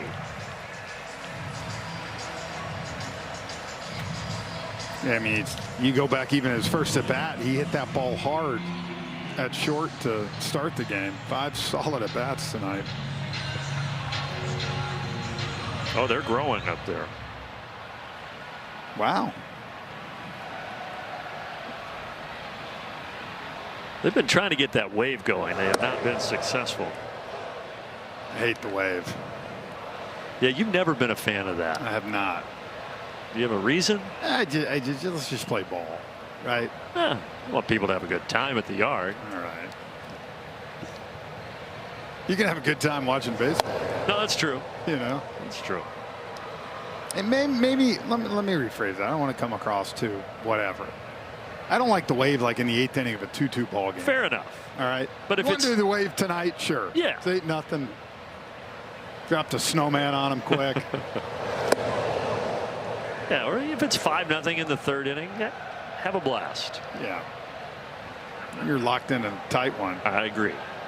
And it's all about baseball.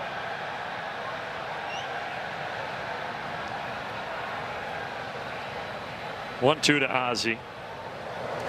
Oh.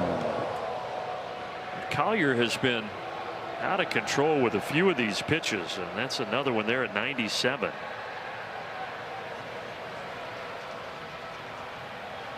Get another look at it.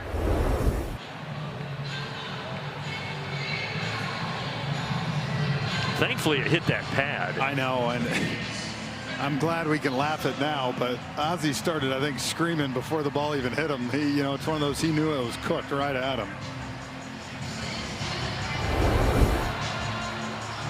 And that's one thing that's tough for Ozzie. He's such a front foot hitter, right? He goes out. Take a listen right here.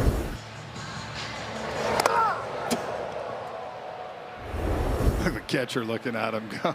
It definitely had a little scream before it hit him. It also hit Diaz off the ricochet.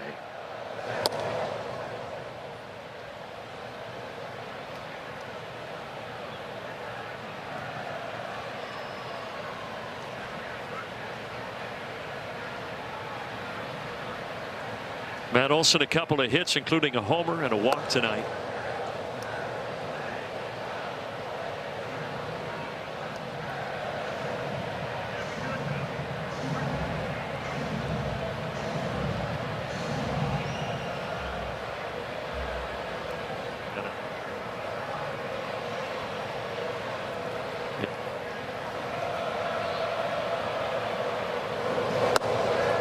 Braves have Victor Medeiros ready in that bullpen after 7 strong innings tonight from Chris Sale.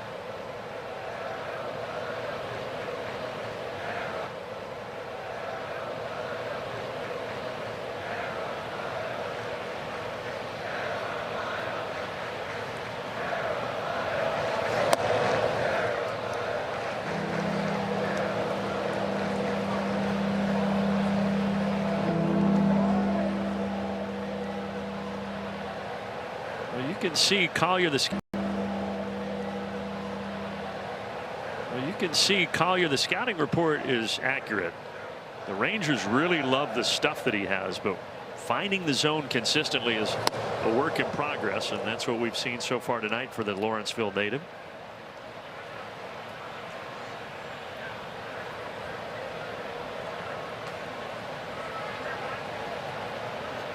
He's trying to get out of the 7th inning. 2 down, 2 on, 3-2 pitch coming to Matteo. He did not go. It's a walk, and the bases are loaded.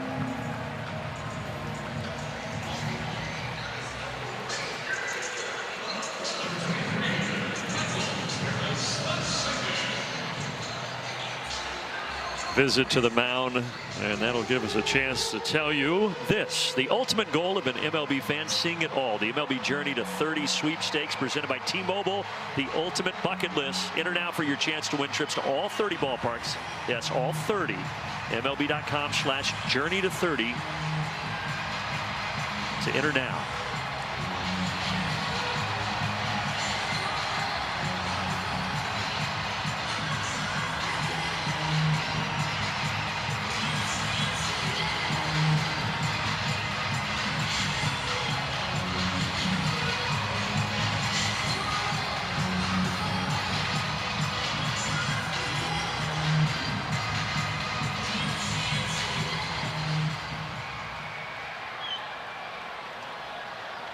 Peoples, the righty, is throwing for Texas. If Collier can't get out of this jam. And right now with him kind of losing control of the strike zone, if you're Michael, you can really zero in a spot right here and look to try to clear the bases either with a double or a blast. How about a blast? High to right towards the chop house and off the wall. 3 are going to score. It clears the bases. It is 11-0 Atlanta.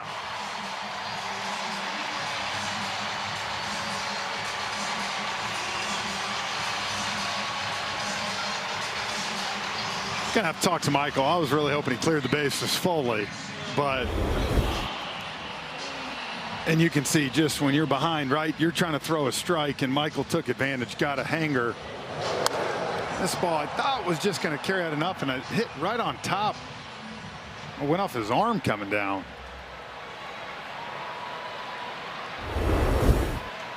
Three-run double for Harris, and the Braves are pouring it on now. Up 11-0.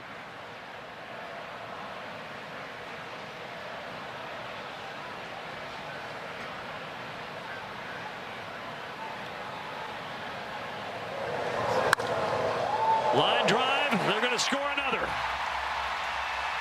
Make it a dozen for Atlanta.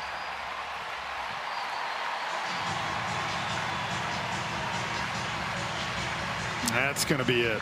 I know that you talked about it, being from Mountain View and excited to pitch here, and just when you don't find the strike zone, right, one thing you don't want to do is walk anymore, and Michael Harris took advantage, and then Dubon took advantage, and the Braves 12-0 pouring it on the Friday night showdown. Frenchie, the Braves are 22-3. Come back focused, right? Yeah. Locked in. So forget what I said earlier in the game when I said he didn't want to be here the first night. This has just been absolute domination. And this rally here in the 7th all started with 2 outs and nobody on. A walk, hit by pitch, walk, and then you get the double and single. And again, you're a young pitcher, you're throwing balls, and all of a sudden you're like, man, I got to throw strikes. And a couple of these good big league hitters are going to make you pay for it. Well, now they're turning to another young pitcher. Ben Peoples is a 25-year-old rookie. It's just his 4th big league appearance. Half of their bullpen is comprised of rookies.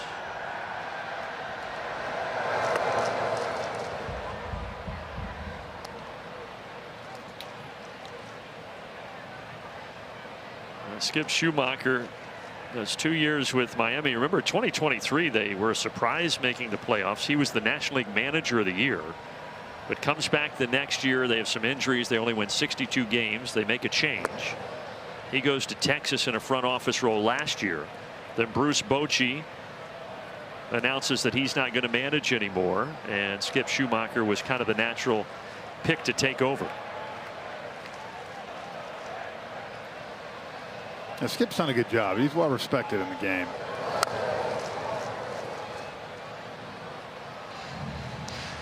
You know, Boch has been around a long time, man, and it got to where it hurt kind of watching him going out for a pitch and change sometimes. He had a legendary career, but I think it was time. Biggest dome in the game, too. His hat was a size 8. Was it really? Yeah. I knew he had a big head, but that's That's a dome. That's a melon.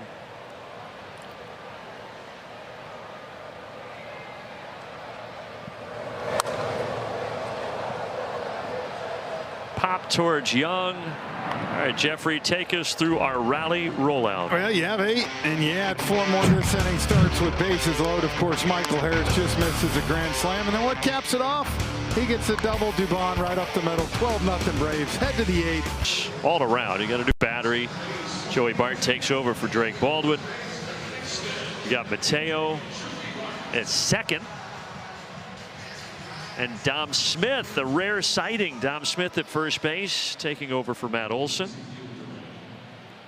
So if you're keeping score with us at home, get that pencil out. Oh, Dom getting in the action.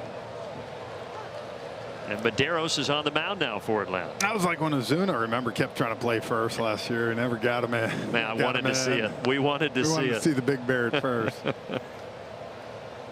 Limited action, but good numbers.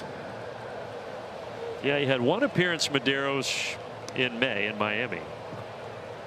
And then 2 on the last road trip before the All-Star break. And he pitched well, 5 innings, no runs on that road trip. So another opportunity here tonight.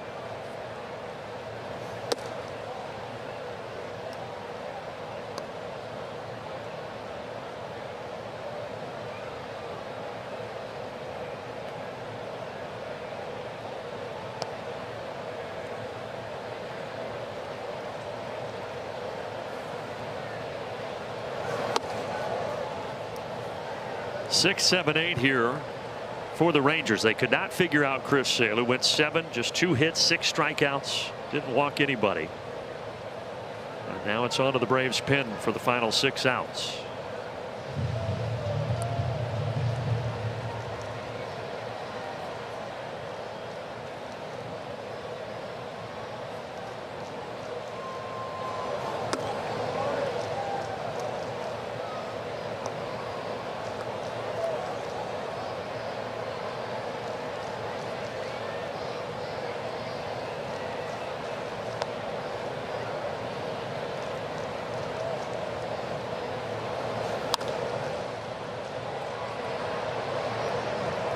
A 3-2 pitch hit out to Hicklin. 1 out here, the 8th.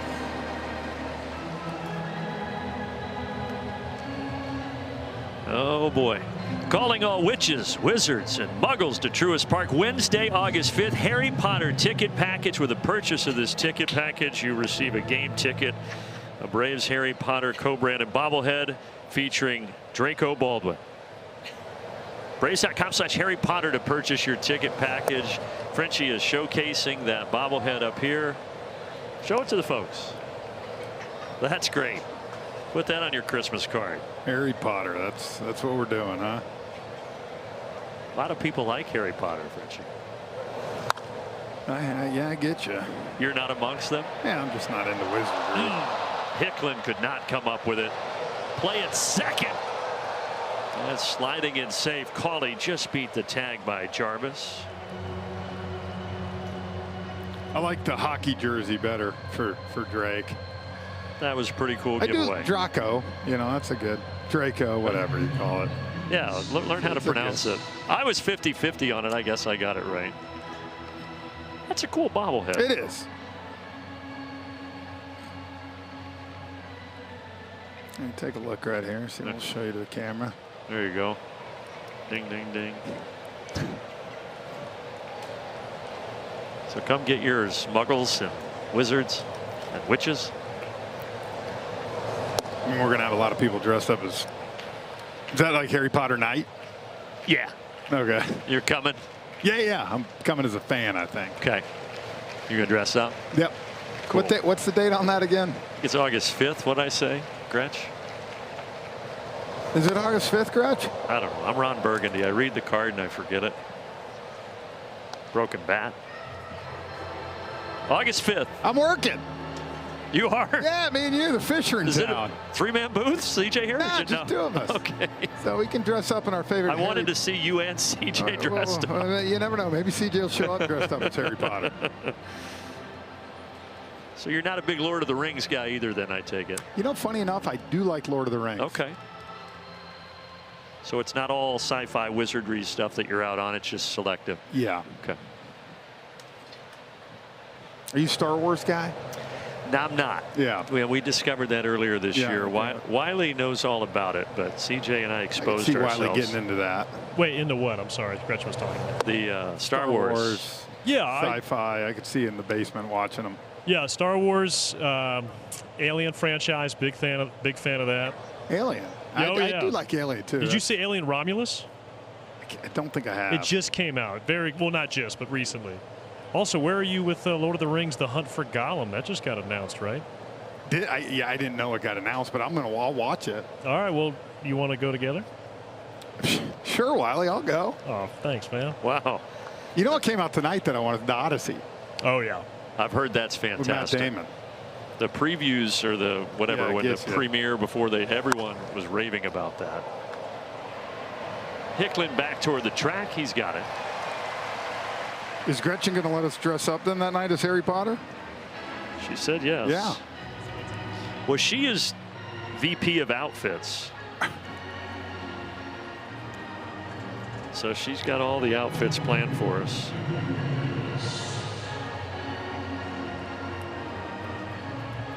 By the way, there's not a movie that Wiley has not seen. It's really unbelievable. It can be at the Sundance Film Festival and it's been viewed by 5 people and somehow Wiley's one of them. Well, that's not true. I've seen a lot of good movies. I've dodged some bad ones. Well, Wiley, we saw between innings they were having up there, and Dylan Dodd has not seen Die Hard. You got to talk to him about that.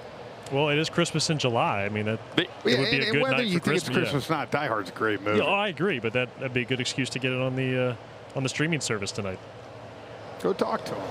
Put a bug in his ear. You think right now? Look. Well, look at Hammer. He's got the Harry Potter hat down there. Oh, yeah. Hammer, I like the haircut, by the way. Just the one guard down below there. A little party for Hammer. Going with the messy look.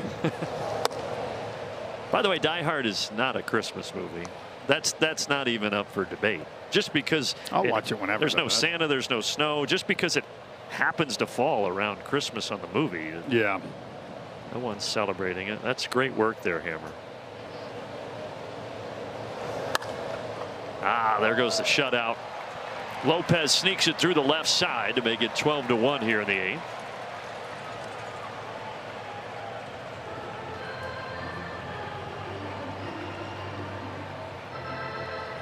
The other question they were asking the players, in addition to is Die Hard a Christmas movie, they were asking, when is it okay to put up the Christmas lights? Most guys said right after Thanksgiving. That's what I do the day after. So if you're listening to Christmas music or see the lights before Thanksgiving, you're against that? Yeah, I don't mind a little Christmas music starting to creep in, but don't put the lights up. That's fine. Don't turn them off till after Thanksgiving. To give Thanksgiving its due. Okay, so you can get them up, just don't flip the switch. Yep. Fair enough. Now, speaking of movies, I let the kids watch Jaws at the beach. That was a bad idea. The two young. They didn't sleep well that night. No, they were on the lookout the time out in the ocean. Well, yeah, you also did it at the beach. You might want to do that when you're not near such water. A great movie at the beach. It's good parenting. That guy needs a nap.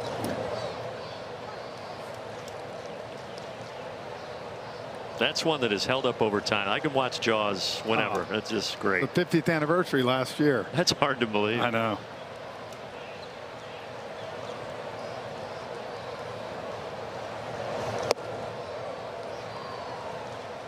A ball and 2 strikes here to Justin Foscue.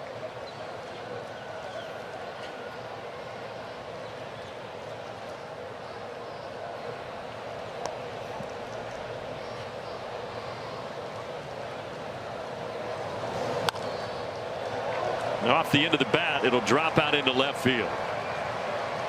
Lopez is going to sprint for third. They are at the corners.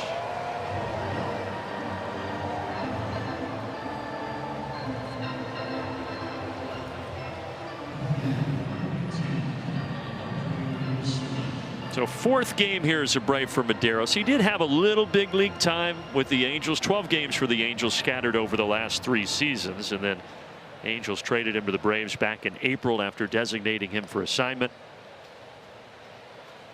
And he's trying to get out of the 8th here as he deals a strike to Alejandro Osuna. Not Ozuna, it's an S instead of a Z. Little Big Bear was coming up. Riley. Oh, what a catch by Austin Riley. That might be the next bobblehead, Pop. Full extension right here. I didn't think he had any chance. And Austin Riley comes up with the defensive play of the night. Go to break looking at that. 12-1.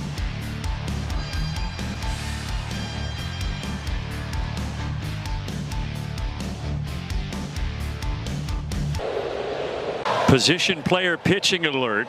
Kyle Higashioka, the catcher, is throwing here softly in the bottom of the 8th inning.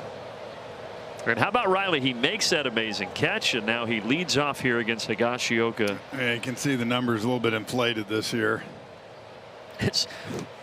So 3rd pitching appearance this year and of the career, and Riley hits this deep down the line, and it is gone.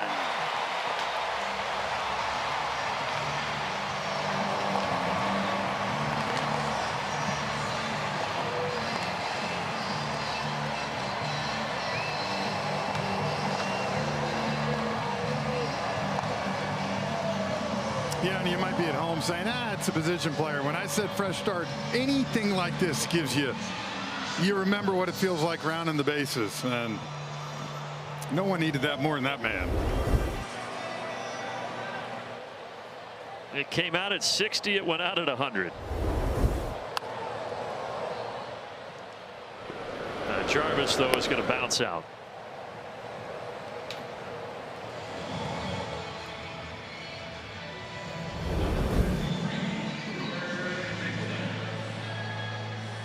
Probably tough to keep the weight back with a pitch like that. It's the hardest thing.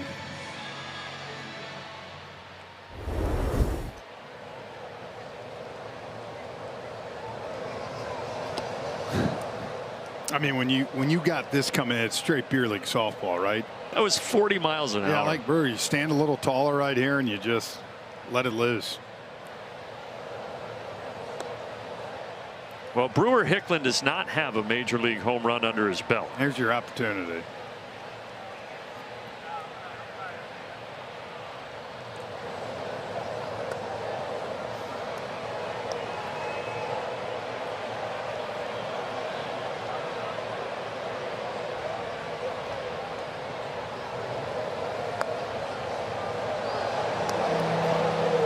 No 3-0 take.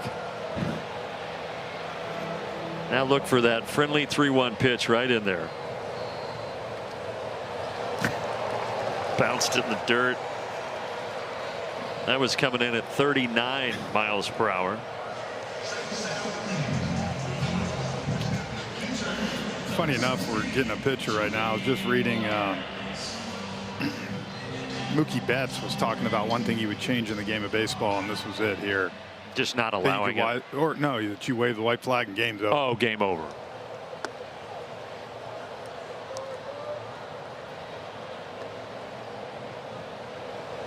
What do you think? Is there some merit to that? I know what he's saying.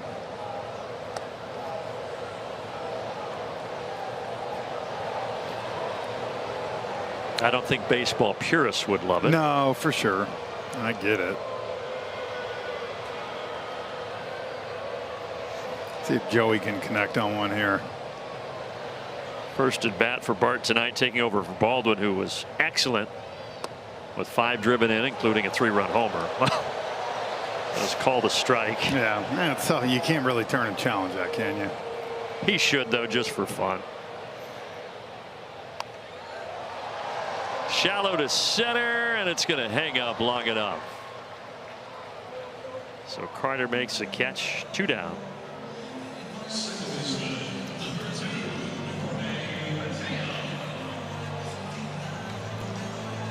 I got Jorge Mateo hitting this 440. Yeah. Yeah.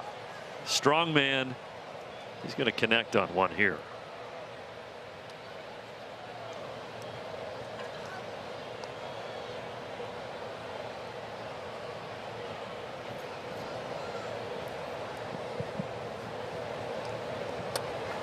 Higashioka has to get it there.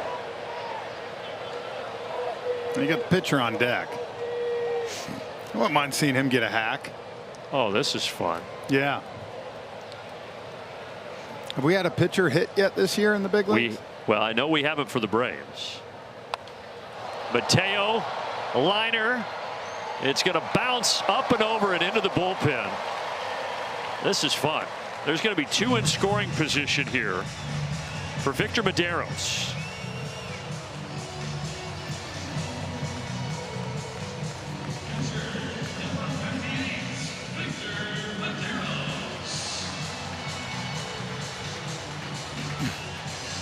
Yeah, Wiley has confirmed it. It's the first pitcher to hit in a Major League Baseball game this season for any team. Last time it happened was August of last year. Oh, nice hack. Okay. Fouling it back. CJ just texted me too because he's on top of the rules. You know that. You cannot challenge when a position player, which I like that rule. So I don't. Thank you, CJ. Wasn't on my computer. Well, your computer's dead. Yep. You're charging it though. Come on, Medeiros. Oh yeah. Oh yes. Knock. How about that? And it's going to score two. The pitcher steps up there. That's definitely his first hit. It is. Get that baseball. What a moment for Medeiros.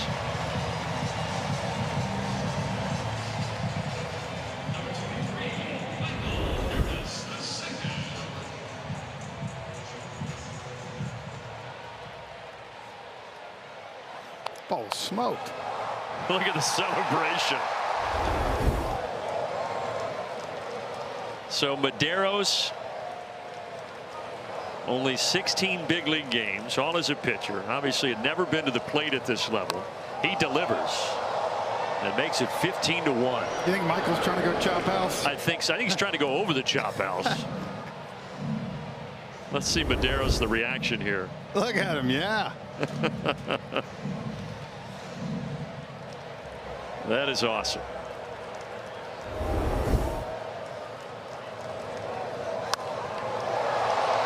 Left field, deep, but caught. 15-1. Braves need 3 outs to make it a victory. All the celebrations afterwards in the dugout. And now he's coming back out to pitch. As Gretchen said, it's like Shohei Ohtani Part 2 here. He's going to try to get the final 3 outs in the top of the 9th. Yeah, you're just not going to see too many guys get hits anymore pitcher-wise in the big league. So take that one, run with it. Farmer's in there now for Riley.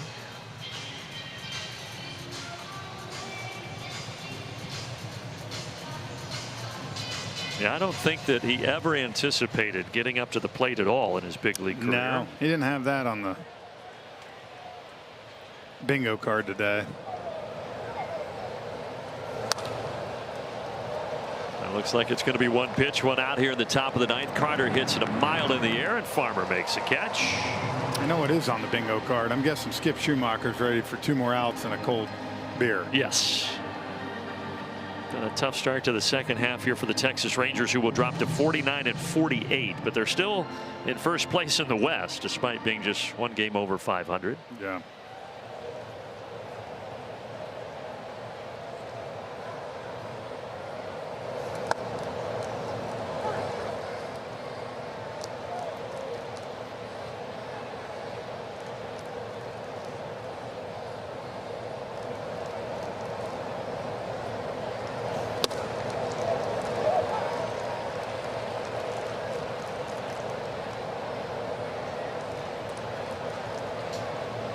Oh, 2 here to Josh Young.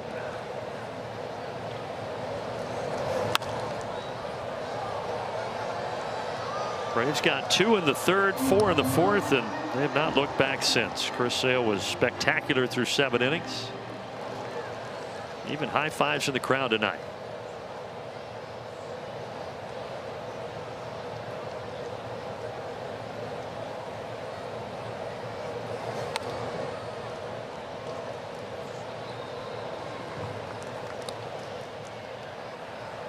And it will be a big moment tomorrow for Owen Murphy for the Braves as he makes his first big league start after 2 appearances out of the bullpen for Atlanta. So that should be fun. 4:10 first pitch tomorrow. Painted on the corner, and Young down looking.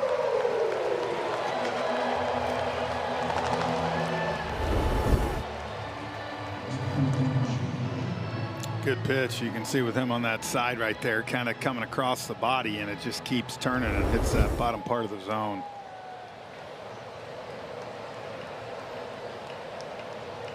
Jake Berger at the plate. And for Medeiros, it was his first time standing at the plate as a hitter since high school. He did play in college at Miami and then at Oklahoma State, but he never had an at-bat at either of those locations. So he's got a 2 RBI hit and now looking for a 1-2-3 ninth to finish it.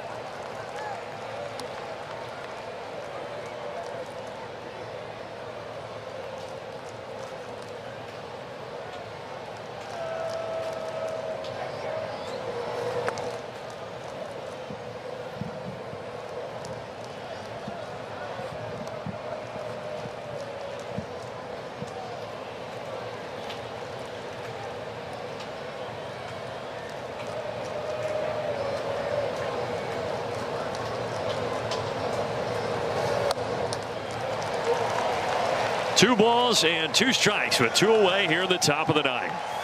Throw one more cutter.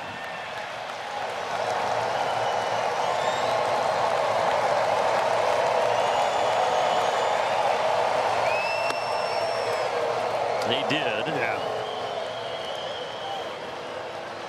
Berger not biting. 3-2.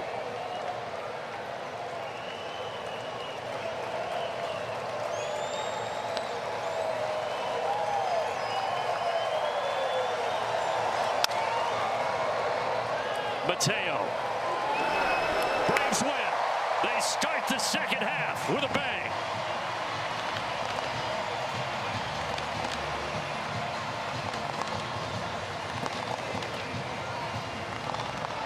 You couldn't ask for a much better start than this. Get those bats going.